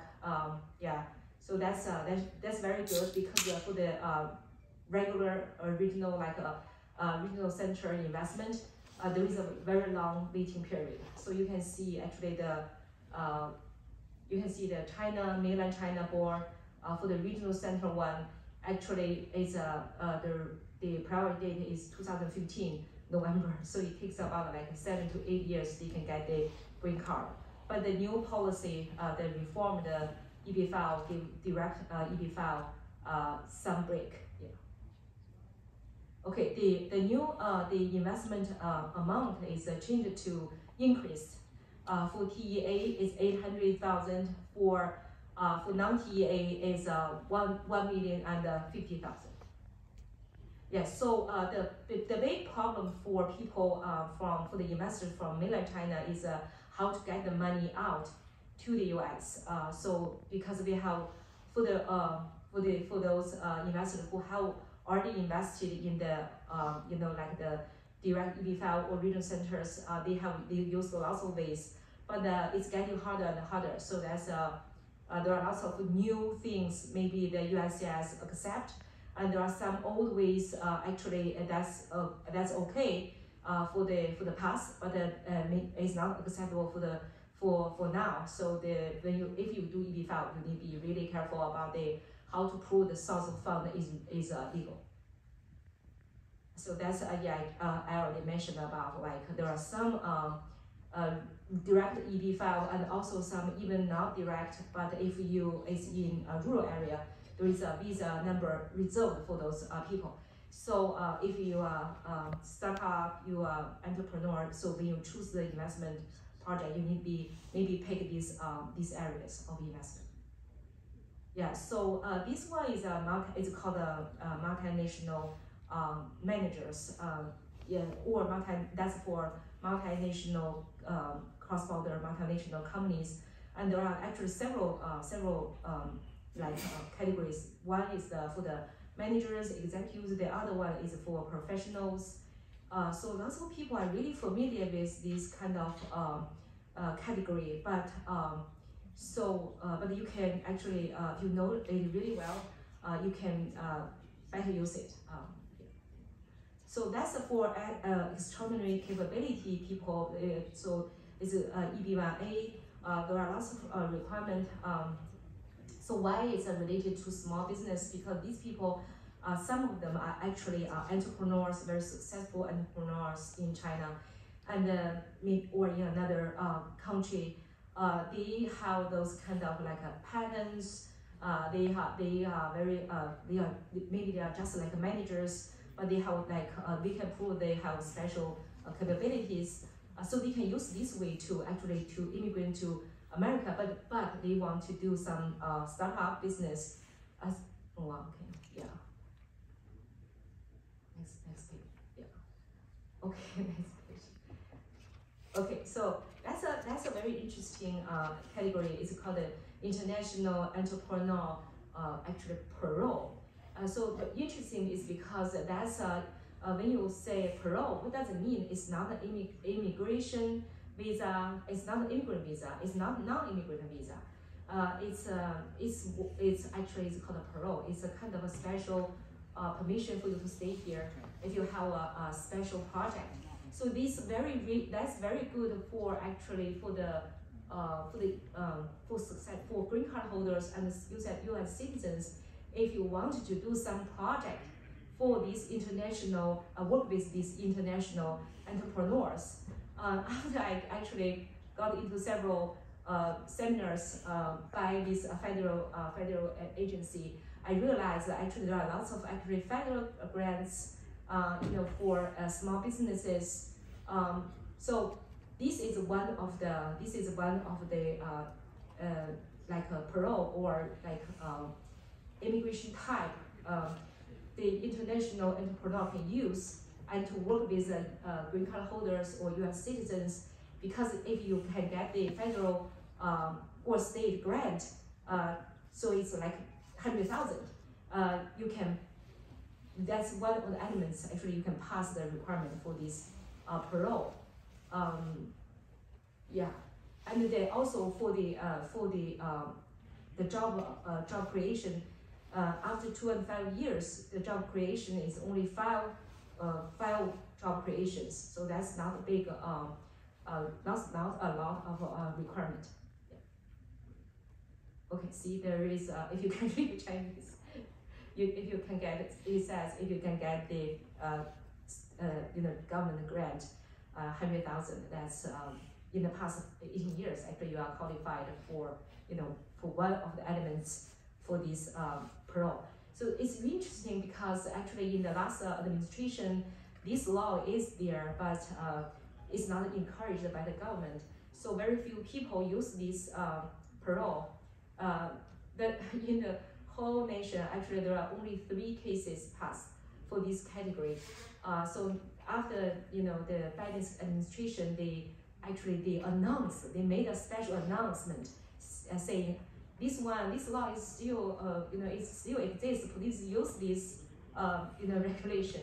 So yeah, I just want to use this opportunity to remind all the international entrepreneurs and also the local investors, actually, you can use it because it is really welcomed by the government.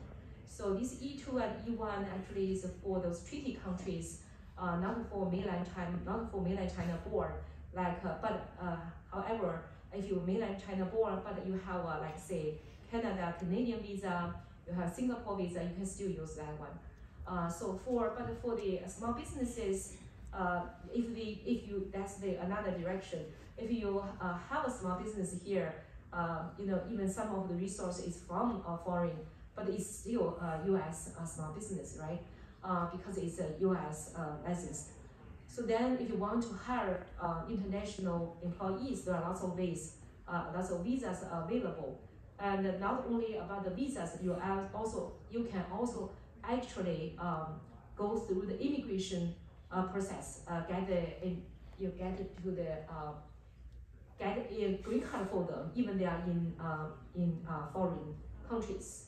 Can you go now? Yeah. See, these are basically you can hire them. Like the second category and the third category actually is for like a bachelor degree, even for experienced workers, like maybe chefs, and also the masters, even they are in the foreign country, you can still hire them. And through the immigration process, we call it a perm process, and until they get green card, they can start to work with you, and they can land in the country directly from the country. So basically, that's the introduction from two ways. One way is how to generate a small business for international people here. Another way is for small business if you want to hire foreign nationals to work for you. And thank you again for the federal government agencies for the information provided, and thank you again for the host, City of Bellevue and Seattle Chinese Radio. And so this is my contact information if you want to contact me. And this is the very new, it's Arvina WeChat ID. You can scan and get into our law firm's kind of a subscription, get lots of information. One question. Any questions? Just one question. Okay, go ahead. 跨国高管 is foreign managerial personnel, I guess. Yes, it's multinational. What's the definition and qualification do they have to meet? Well, so first of all, the company must be cross-border multinational company. It's like you have a branch or the U.S. company and the overseas company. You have a relationship. Is what we call the L relationship, either like a mother, mother subsidiaries, and then you transfer an employee, either an executive or manager, or maybe just professional from your company, from like an overseas company to the U.S. branch. And of course, there are also other qualifications, but that's the two main qualifications. It's must be a cross-border. There is a relationship between the two companies, and also the worker, either the manager or the professional has worked for that company, the overseas companies for more than 1 year in the past 3 years. Sorry, because I don't know whether I have answered your question fully. Okay. Okay, actually, because you also regarding the multinational company, so I'm just curious. First, like, is there so first, like, how do they prove if they work in the company in the past year? Like, what about working online for that? Okay, so that's easy. Actually, that's easy. The two ways. One way is actually we want to see your I-94. If you are now immigrant visa, you have an I-94 from because you cross the country. So then we can see whether you have physically you overseas, right, in the past 3 years. That's one thing. Another thing is we also want to see your maybe your payments, like maybe you have salary from that company, and so that's another way to prove you have worked for that company. You must have worked for that company overseas physically more than 1 year in the past 3 years. Okay. So like, so what about status change? For example, like if I work for a company over say in mainland China, for example, and so like I moved from mainland China, like I'm also a student in here and I graduated, And then can I just like and have an MBA degree? Then can I just like if they decide to expand in USA, like does this situation? Okay, yeah, that's a very good question for international graduate students or even international entrepreneurs who have been here for a while. So that's okay. You can change your status from one status to another status. That means maybe from B2 to L1, or maybe from F1 to L1. However, you must prove in the past 3 years you have physically overseas and you have worked for that overseas company for more than 1 year. So for if you purely you study here, you have studied here for 4 years. Actually, that's hard. That's kind of hard. Yeah, because you need to prove the 1 year. That's 1 year. So what about distance working? Distance working, like online working. Oh, well, then so far the law requires a physically overseas for more than 1 year for that company. Okay. Yeah. Well, the federal agency, people have already introduced lots of ways. Actually, you can access to the federal government, USCIS, you can contact them, and then you can give them the feedback, maybe change to 1 year online service. Okay. Thank you very much, Lady Tao, for your speech. Ladies and gentlemen, panel 3, ladies and gentlemen, our panel 3 now started. Before the start meeting, let me introduce our members here. 4位都是中国企业家，然后还有哈佛博士。我首先介绍陈宇平先生。宇平陈先生呢是Chengdu公司的总裁， The Same 是前任的 CEO。我们掌声欢迎陈宇平先生。谢谢。接下来我要介绍的是姚旭成 ，CSO.AI 联合创始人和 CEO， 也是 KITT.AI 前创始人和 CEO。让我们欢迎姚旭成先生。同时，我要介绍我们在座的哈佛女博士苏妍芳女士。苏妍芳女士是哈佛大学的博士，新月汉语的创始人。让我们掌声欢迎张明先生，是 MZA Architecture 的创始人 ，MG2 Architecture 的前总裁。也让我们掌声欢迎张明先生。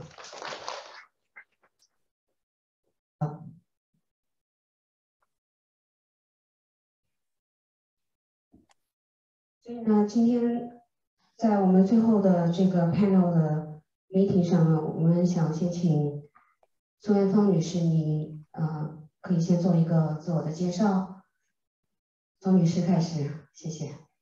大家可以听到哈，谢谢燕咪，也非常感谢在座的各位，今天已经很晚了，现在已经5点半，但大家还在这里，所以也非常感谢大家。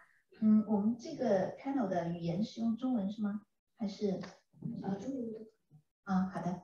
I think it would be good if it's English. Would be great. Okay. Yeah, because we have an audience who don't speak Chinese, so yeah, English would be best. Thank you. Sounds great. My name is Yang Fangsi. Actually, I'm wearing 2 hats today for my panel discussion. So I'm the founder of Mandarin Playground. It's called Xingyue Hanyu in Chinese. And then it has been 5 years since I started this company. In addition, I'm also a faculty member in School of Medicine and the School of Public Health at the University of Washington. So I do have the information to bring to you regarding what's the best partnership between government, industry, and the university to leverage the support, including infrastructure, human resources, and R&D from universities. Because in Seattle area, we do have one of the best university and the top-notch scientists in the local area. Thanks. Thank you very much. Now, 2 gentlemen, let's start from Zhen Xu. Hi, my name is Xu Chen Yao Xu Chen. Yeah. So currently I'm a co-founder and CEO of Seaside AI. Seaside is short for Seattle Consulting Company, or product consulting company, selling a lot of enterprise contact center software and human resources to cross-border companies, especially for Chinese companies who are going to sell their different products in other regions in the world. Previously, I was co-founder and CEO of another company called Kit.ai that was also co-founded in Seattle. So I actually came to the Seattle area in 2014, started the first company to Baidu in 2017, and then worked for Baidu for two years, and then started Seaside AI in early 2020. Now the company is like 2 years into our journey. We hired about 20 people, 10 in Seattle and 10 in Taiwan. That's about it. Good afternoon. My name is Jun Zhang, and I'm founder of MZA Architecture. We are just in Bellevue, the city of Bellevue. And this is my kind of second time founding the company. When I was their age, I started my first company, and then I merged with a big company and become the president. And when I moved to Seattle, I stayed here with some key groups. So we are here for 7 years now, and busy with most local, and also we have an office in Shanghai, between here and Shanghai. So that's my situation. Thank you. Thank you. Because Yuping Chinese mentioned he couldn't attend the meeting, so yes, my name is via Zoom. So Yuping Chen, please. Okay. Yeah, my name is YP Chen. I've been doing investment and business advisory service in China, Hong Kong, Taiwan, South Korea, and Japan in the past 15 years. 3.5 years ago, I bought a software company in Seattle, actually based in Bellevue, in restructuring and turnaround. So I went in there as a restructure consultant, and then a month later, I became a CEO, and 3 months later, I bought the company. So it's a small business, and we actually, there's quite a bit of software exporting in different countries. So it has a lot to do with the SBA exporting stuff. And on the side, also invest and as advisor to a technology startup, which has one product in International Space Station, and other product for brain scanning for world-class brain research company like Institute of Brain Science, Princeton University, which has sold system in Japan, and we are about to install a system in Germany. All these are world-class brain technology for next frontier of human neuron development. Awesome. Thank you very much. Okay, so panel 3, we have a few projects need to discussion. So the first one will be the briefly describe your experience in running a business. I think it's start from ladies first. So you meant like the experience, the pandemic, right? Yes. During the pandemic. Actually, I think as a small business owner, it's a kind of like sleepless in Seattle in the pandemic. Originally, prior to the pandemic, we had like 28 sites in local areas to provide mentoring, tutoring, and after-school services in private schools, public schools, and also in daycare centers. And then due to pandemic, we closed down all of those sites and then merged them into the online service. So I would say that like for us as the founder manager, as well as like for our teachers, that's pretty big shift from the on-site model to the online model.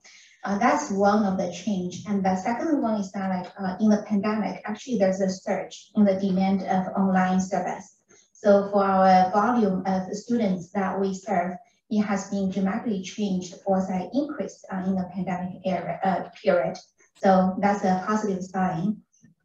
And the third one I want to share with you is that actually for Mandarin Playground, we just got like the angel investment in May this year after those 2 years of the growth in pandemic. And then for us, quite similar as Zhengming, that we also have an office in Shanghai and another office in Seattle. So we all see that like for the pandemic waves, it kind of like there was a surge in Seattle, but a quite good time period in Shanghai. However, there was a lockdown in Shanghai, but in Seattle, there was a reopening. So I think by having multiple locations for the company, that also provide us like more capacity to speak towards resource protection.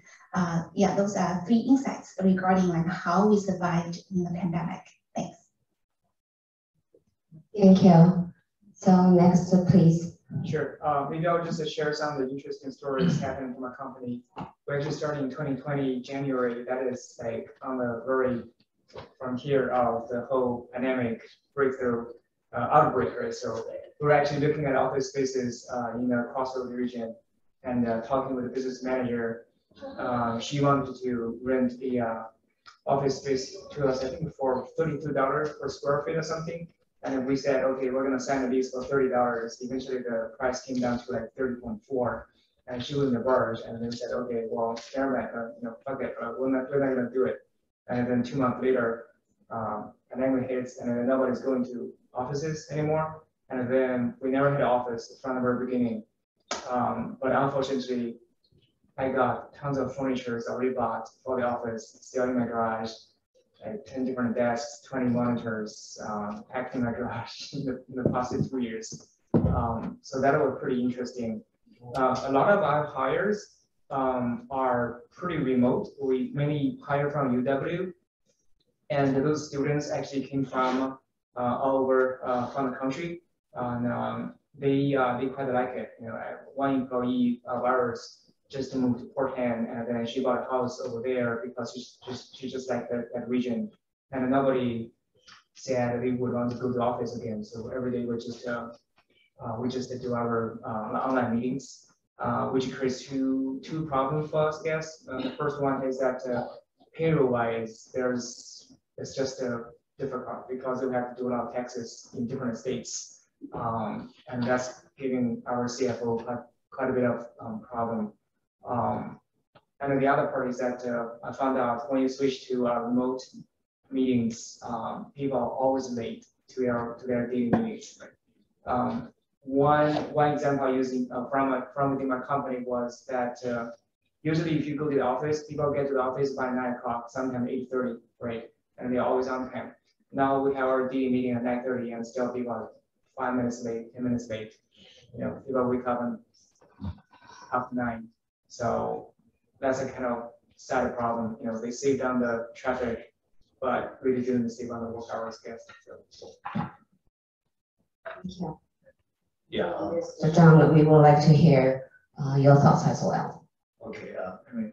Architectural design is some way between the high tech and some traditional business. So it's pretty easy for us to shift everything online. We have a cloud service, so employees can easily working from home, and there's no issue. But on the other side, we really want a team atmosphere, because especially for a lot of young employees, it's very difficult for them to stay in an apartment space and every day and night. So it's very challenging for them. So the way we handle that is we try to have a social event in a smaller group outdoor environment. So that way employees continue getting the support from each other and the senior members. And also we definitely have this one-on-one.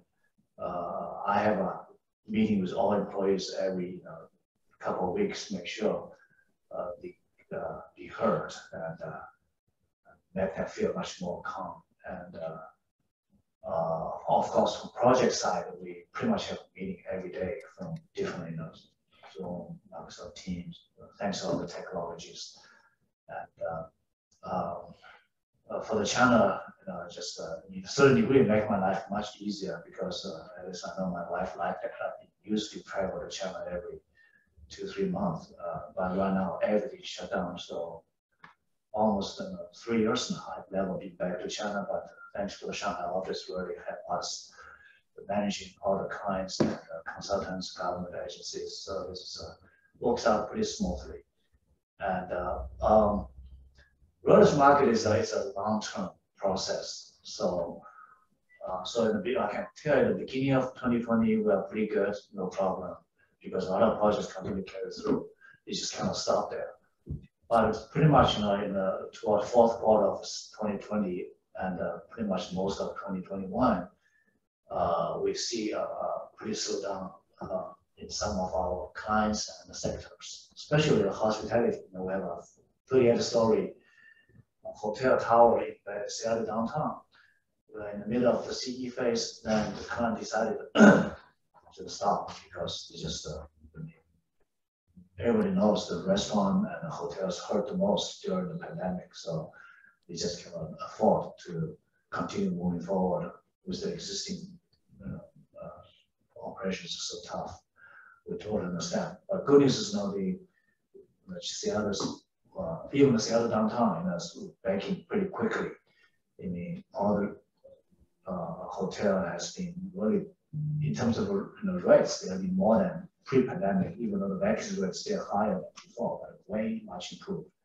So 2022, we really see a lot of huge improvements in all the different sides of our business. So especially as we know, the East Side is so popular, so hot, and really take advantage of this market.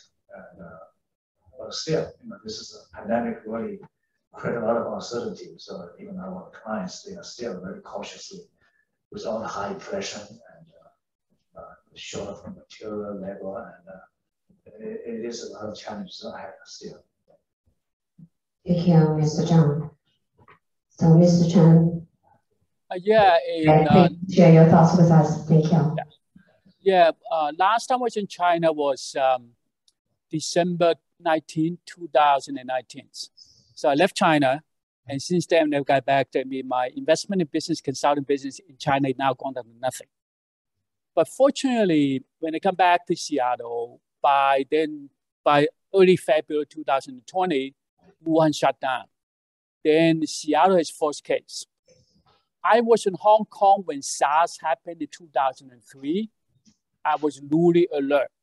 So by the middle of March 2020, I have my restructuring plan together with the goal of cutting costs and get rid of our office. So within 1 month, we went virtual. We're software companies is go virtual. I also used the opportunity to get rid of my office. We are paying about $18,000 a month for our office. So I get rid of the office, I pay a little bit penalty, but at the end of the day, it saved us about $500,000 in rent. So as a result, what we have done in the past couple of years was we focused on the factor that we could control, because one thing we need to remember in a crisis, and the Chinese say crisis, Wuji has danger and opportunity, right? So the question is that, as I told one of my clients 2008, 2009, do not waste a crisis. So I use the same philosophy for my business, my software business.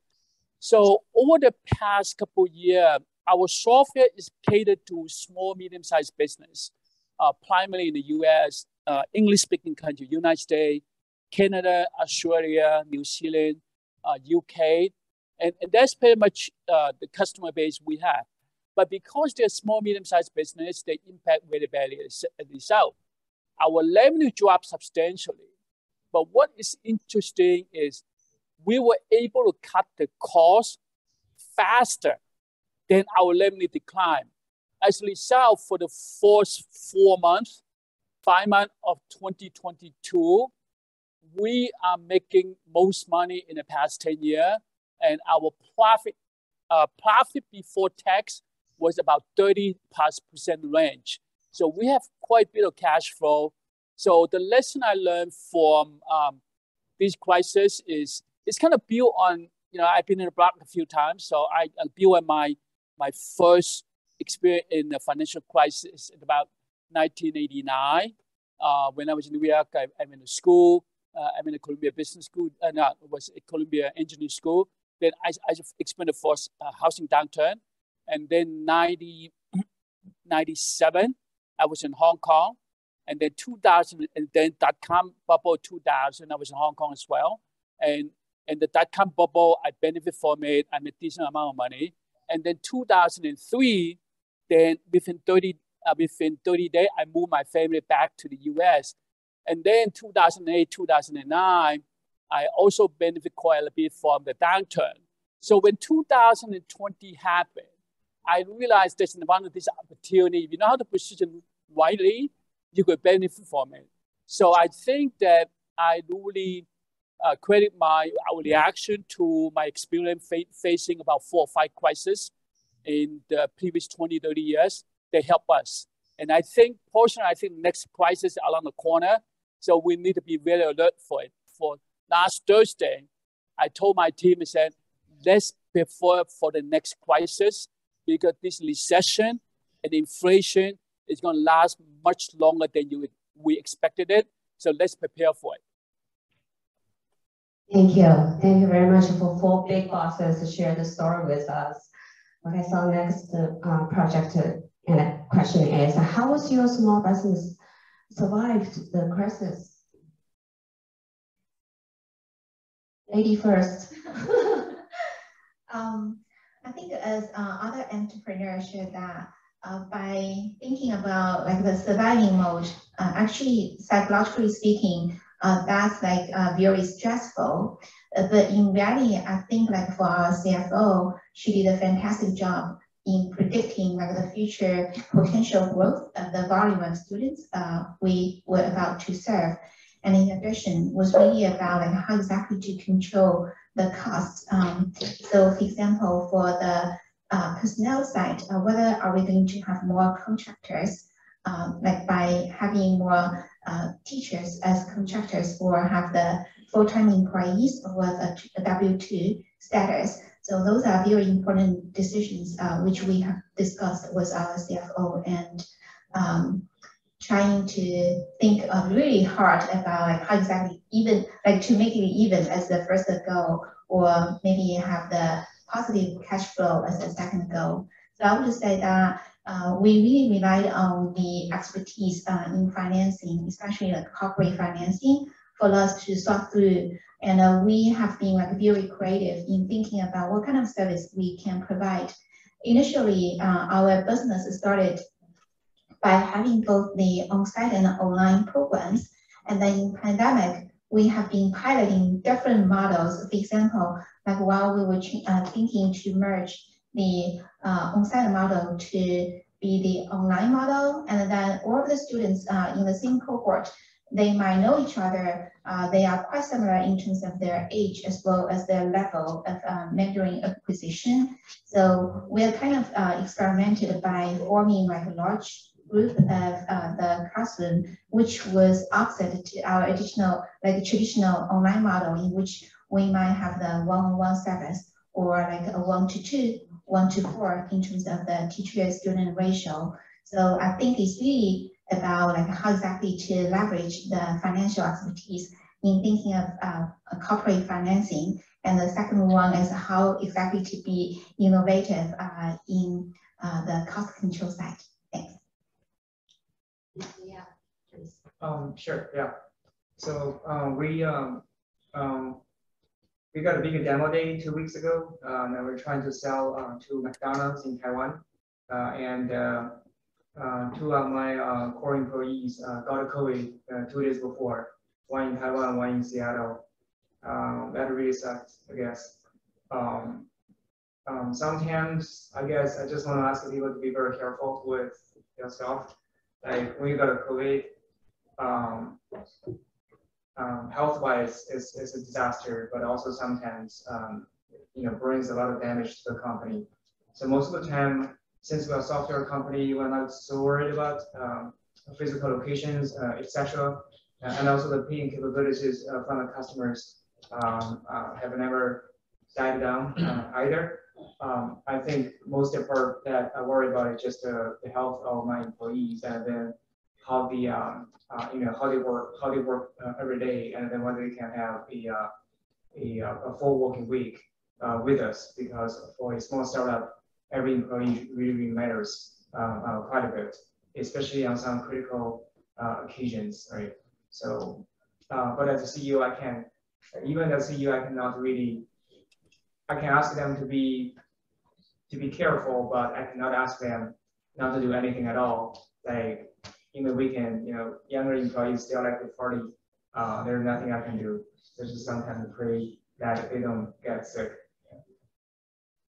Thank you. For us, we again, number one is to continue to strengthen the company culture, make sure employees understand. The message is pretty clear. We are a family, so we're going to go through this together.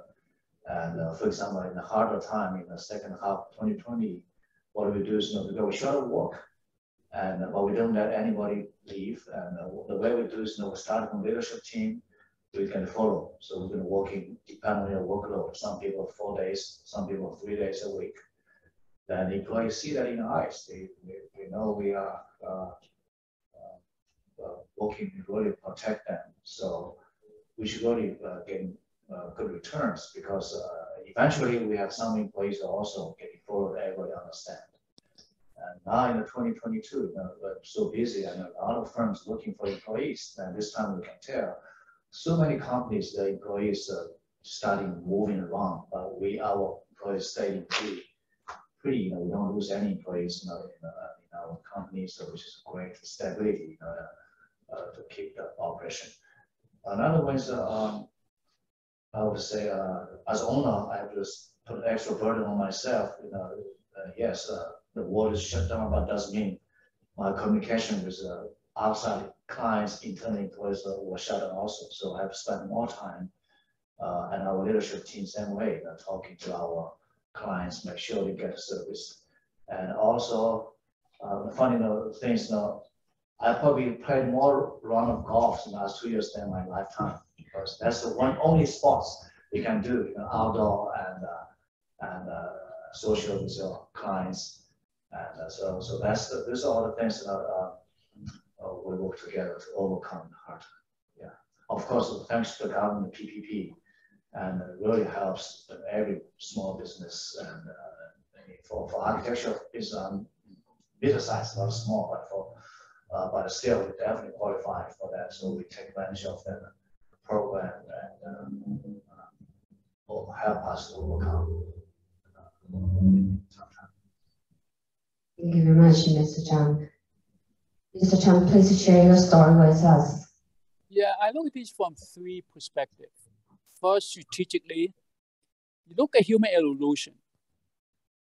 The people who survive are not the most intelligent or the strongest one. The people who survive are the one who be most adaptable. It's no different from the company. That means as the situation change, our company become very adaptable. So that's number 1. Number 2, for any business, I'm an old-fashioned guy. I believe cash is king. Cash is king.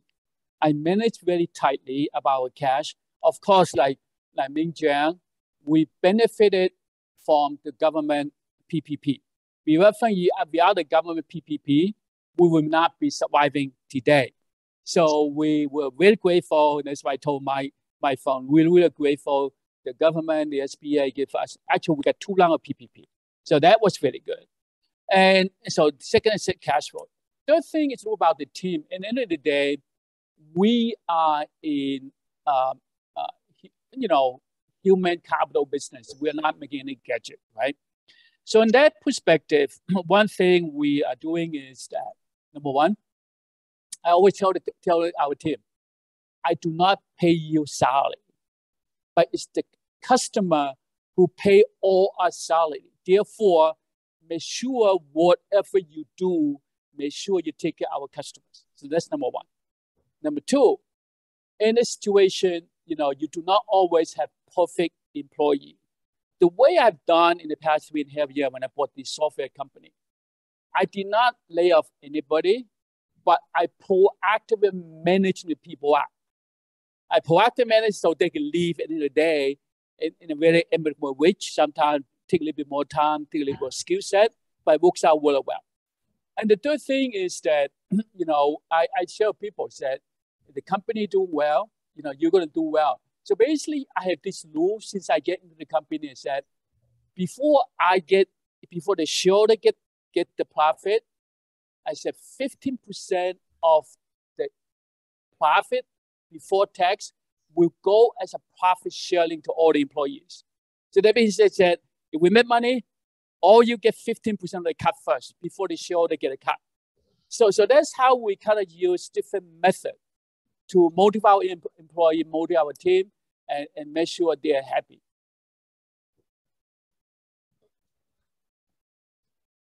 Awesome. Thank you very much, Ms. Zhen. The third question is, has the government helped your business during the pandemic? Ladies first. Thank you, always. Yeah, actually for us, we didn't apply for any of the public partnership loans. And then we were mainly kind of like dip into our own savings during the pandemic. So I would say that for the governmental support, it's not on the financial side, but there were the support from other aspects. For example, actually we are also applying for other grants, but it was mainly about like how exactly to deliver more of the non-profit services during the pandemic to keep us as a community. For instance, in the pandemic, we were one of the organizations which delivered the seminars to kids to discuss about pandemic and related stringency measures. So that was very helpful for kids to prepare about like what would be the best practice in school as well as within household during pandemic. In addition, we also try to enhance cultural competence. As other government administrators shared today, there was like the Asian Hate and other events occurred during the pandemic. And that's why we sense the importance of like really understanding about different cultural perspectives. That's why we also initiated a series of the cultural events and online seminar. So that was in collaboration with the local partners, including the governments as well. So I would say that like for the governmental side, actually there are so many things that we can leverage as a small business. For instance, for the National Science Foundation, they do have the Small Business Innovation Grant. And then there's also the collaboration between government, small business, as well as universities, especially in the research and the development side. And for us, we also think seeking like the collaboration with university in our mentoring teaching and also like the curriculum design. For instance, we have been collaborating with the Hong Kong University, Chinese University of Hong Kong, as well as University of Washington in curriculum development. And we had a collaboration with Harvard and MIT in thinking about our go-to-market strategy. So I would say that like by having the input from government, actually there is the potential to have the partnership to engage other stakeholders in the community and make it like really fulfilling our mission and vision. Thanks. Thank you, Tracy. No. No. Yes. Well, I mentioned in the last question, thanks for the government, the PPP loan really helped a lot of companies, including mine. And I'm sure some of you also experienced a similar situation. That's one lesson I learned for all the business. You cannot just have one big bank as your only bank. My personal and business always with Bank of America. I don't know how much you remember that in the first PPP loan initiative. And we started preparing, before the deadline. Takes forever. They can never answer you. They can never get you in a place. So I have to change the course in the middle and really starting to build a relationship with a smaller community bank. And it's so nice because you can talk to their senior VP in person, and they tell you daily what's the status, and quickly we're able to approve. So that's one lesson I will recommend to all the small business owners. Not just get with one bank, especially the big one. The other one with a smaller bank, and you can get a personal relationship with them. Yeah. Which bank was it? Well, this one is I have a First Citizen Bank as now the second bank. Yeah. There's so many small community banks that maybe you can. Yeah. Okay, thank you, Mr. Zhang. Mr. Chen, please share your thoughts with us. Yeah, as like Jiangming said before, personally, we benefit, actually three business all get the PPP loan. The software business will get it twice.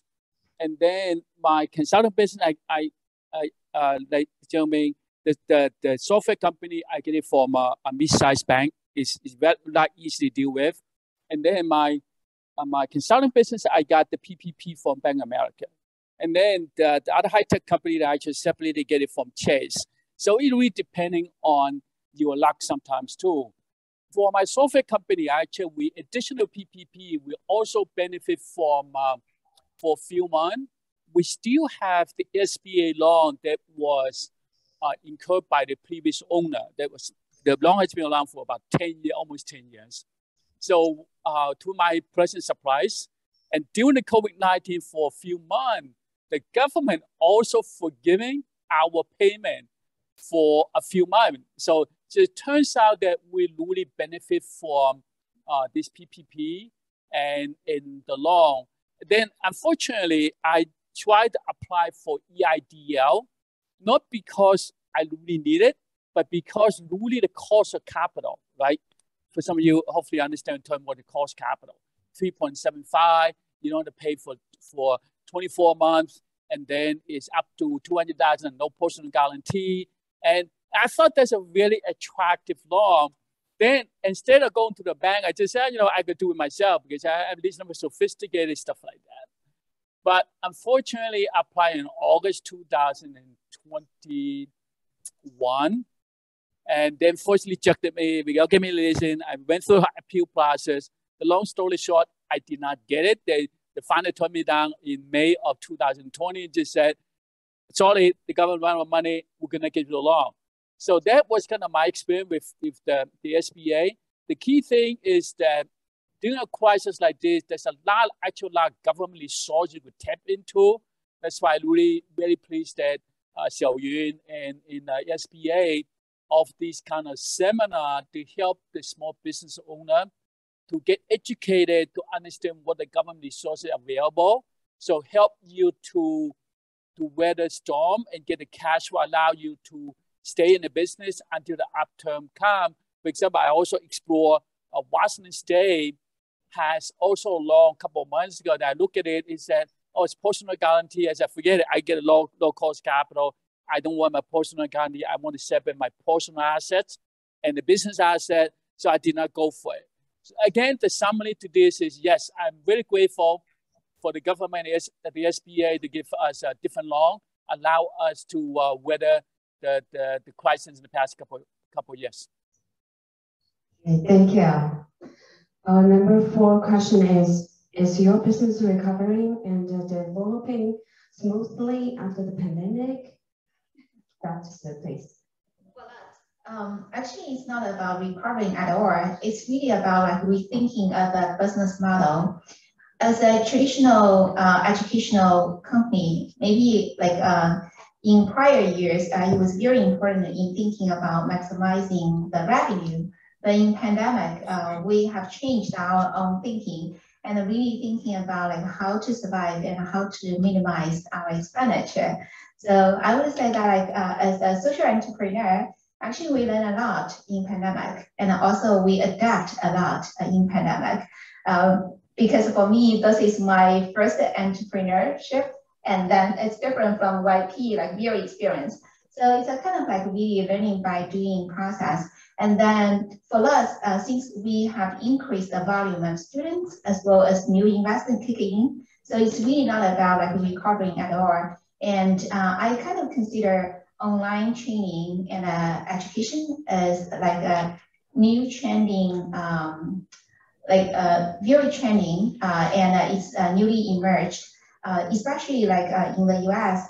While we started the business back in 2017, most of the families, the parents, they kind of say, we want to go to a on-site program, like online program. There are all of the the shortcomings, and then over the years, actually, I think the acceptance, consumer acceptance, also increased. So I would say that for any of the future crises, the best thing we can do is really to rethink regarding how we do business and what kind of difference we are going to make, as well as the value we are going to add to the community as a small business. Thanks. Yeah, the answer is yes to us as well, because we're fundamentally a software and AI company, and we actually rely on a lot of enterprise customers to put their software infrastructure to the cloud. COVID-19 has effectively accelerated the digital transformation of all of those enterprise customers. So I think we're one of the beneficiaries of this. Yeah, same here. Like I mentioned before, in later end of 2021, 2022, we see a huge opportunities increase, and in the Northwest region. But on the other side, the China business is really getting tougher and tougher in the last couple of years, because everybody knows their economy also getting hurt, and nobody has cash, so it's also difficult to pay you on time. So that's a tough part for China business in the later. But the good news is we have much more expansion in the Northwest region here. Thank you. Mr. Chen, please. Yeah, thank you. When I bought this software company 3.5 years ago, I recognized that there's quite a lot of headwind in this business because it's the older software in the sector that's extremely competitive. One of the things that I know is a long tail thing, that means if you manage a property, cut the cost, even though the revenue decline, but you will still make decent money out of it. That's what we're doing.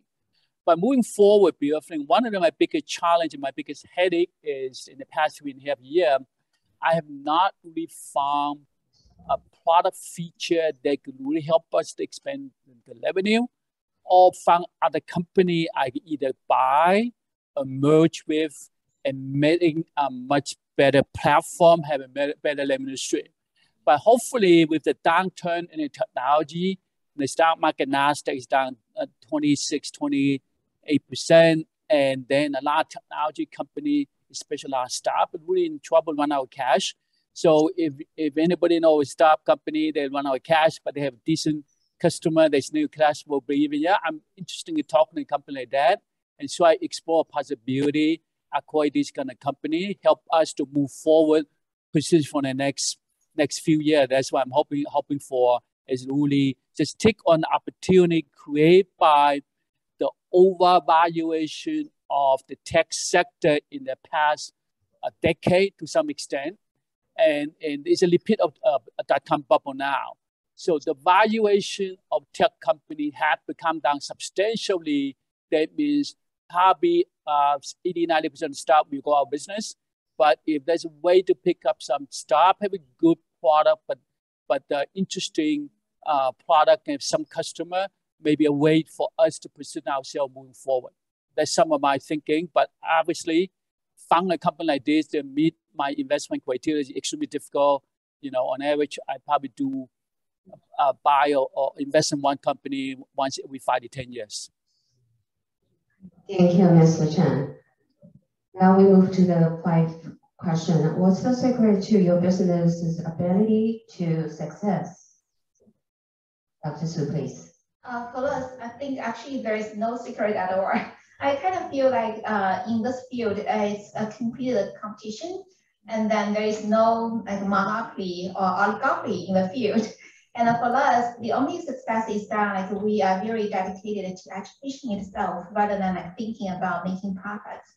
And then we have pretty good reputation in the market because of our high quality teachers as well as the curriculum. So I would say that we are still in the process to discover our secret to be successful. I think for us, it's really about building a strong moat of the company that endures both good times and bad times. And as a CEO of the company, every day I think about technology, product distribution, our go-to-market strategy. Eventually, it's going to come down pretty much to distribution. We just want to get as many customers as we can. So that's really the foundation of a successful business, and it's a very, very strong signal of product market fit. Well, quality client service and take care of employees and be consistent with what you're doing. And there's a lot of things that come under your control, but if you believe what you're doing, be consistent, you're going to have luck. Yeah. Thank you. And this Zhen. Yeah, besides the three things I mentioned before, number one is be adaptable, two, focus on cash flow. Number three thing is you have a good team. I want to add two more elements to it. Number one is really about a product that people need, right? And the product, I developed the product in two categories: must have, nice have. I think to some extent, there's a lot of nice to have product in the marketplace. Ultimately, they will go away.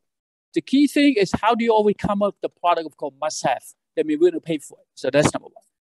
Like any company, if you have the sales, 70, 80% of your power will be gone. Without the sales, doesn't matter how fancy you are, how the system process, how good your company infrastructure is. Without the sales, everything stops. So, and that's going to happen a lot of these startup in the next downturn. A lot of these things, a lot of companies do not have any sales, but the valuation is just go up to the roof. So when it's good time, when the money is free, you were able to get a valuation very nicely, and on paper, you were very rich. But as the downturn comes, ultimately what differentiates a good company and a bad company is, do we have sales to sustain your company, make enough cash flow, you can pay people every single month. So to me, that is really what boils down to about business is really, I mean, if you could not use OPM, other people's money to fund your payroll every single month, the question of where's your source of cash flow coming in? That is sales. Thank you very much, Mr. Chen. Thank you for all the members today. Give us a wonderful speech and share all the stories with us. We really appreciate it. And also thank you to all the audiences attending this event with us. So thank you so much.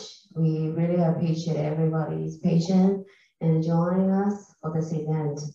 Ladies and gentlemen, have a great rest of the day, and hope we will see you for next event.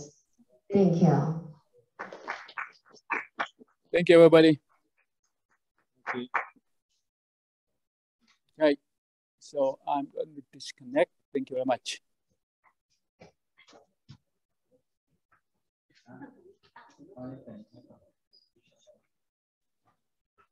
So this is pretty much of all the program today. And if you want the slides, PPT files, and you just send an email to Chinese Radio Theater, and we will send the PowerPoint files to you. And we will put the recording of today together and upload to YouTube channel of Chinese Radio Theater. So just watch out. Yeah. Thank you so much. Have a great journey to a successful business. Thank you.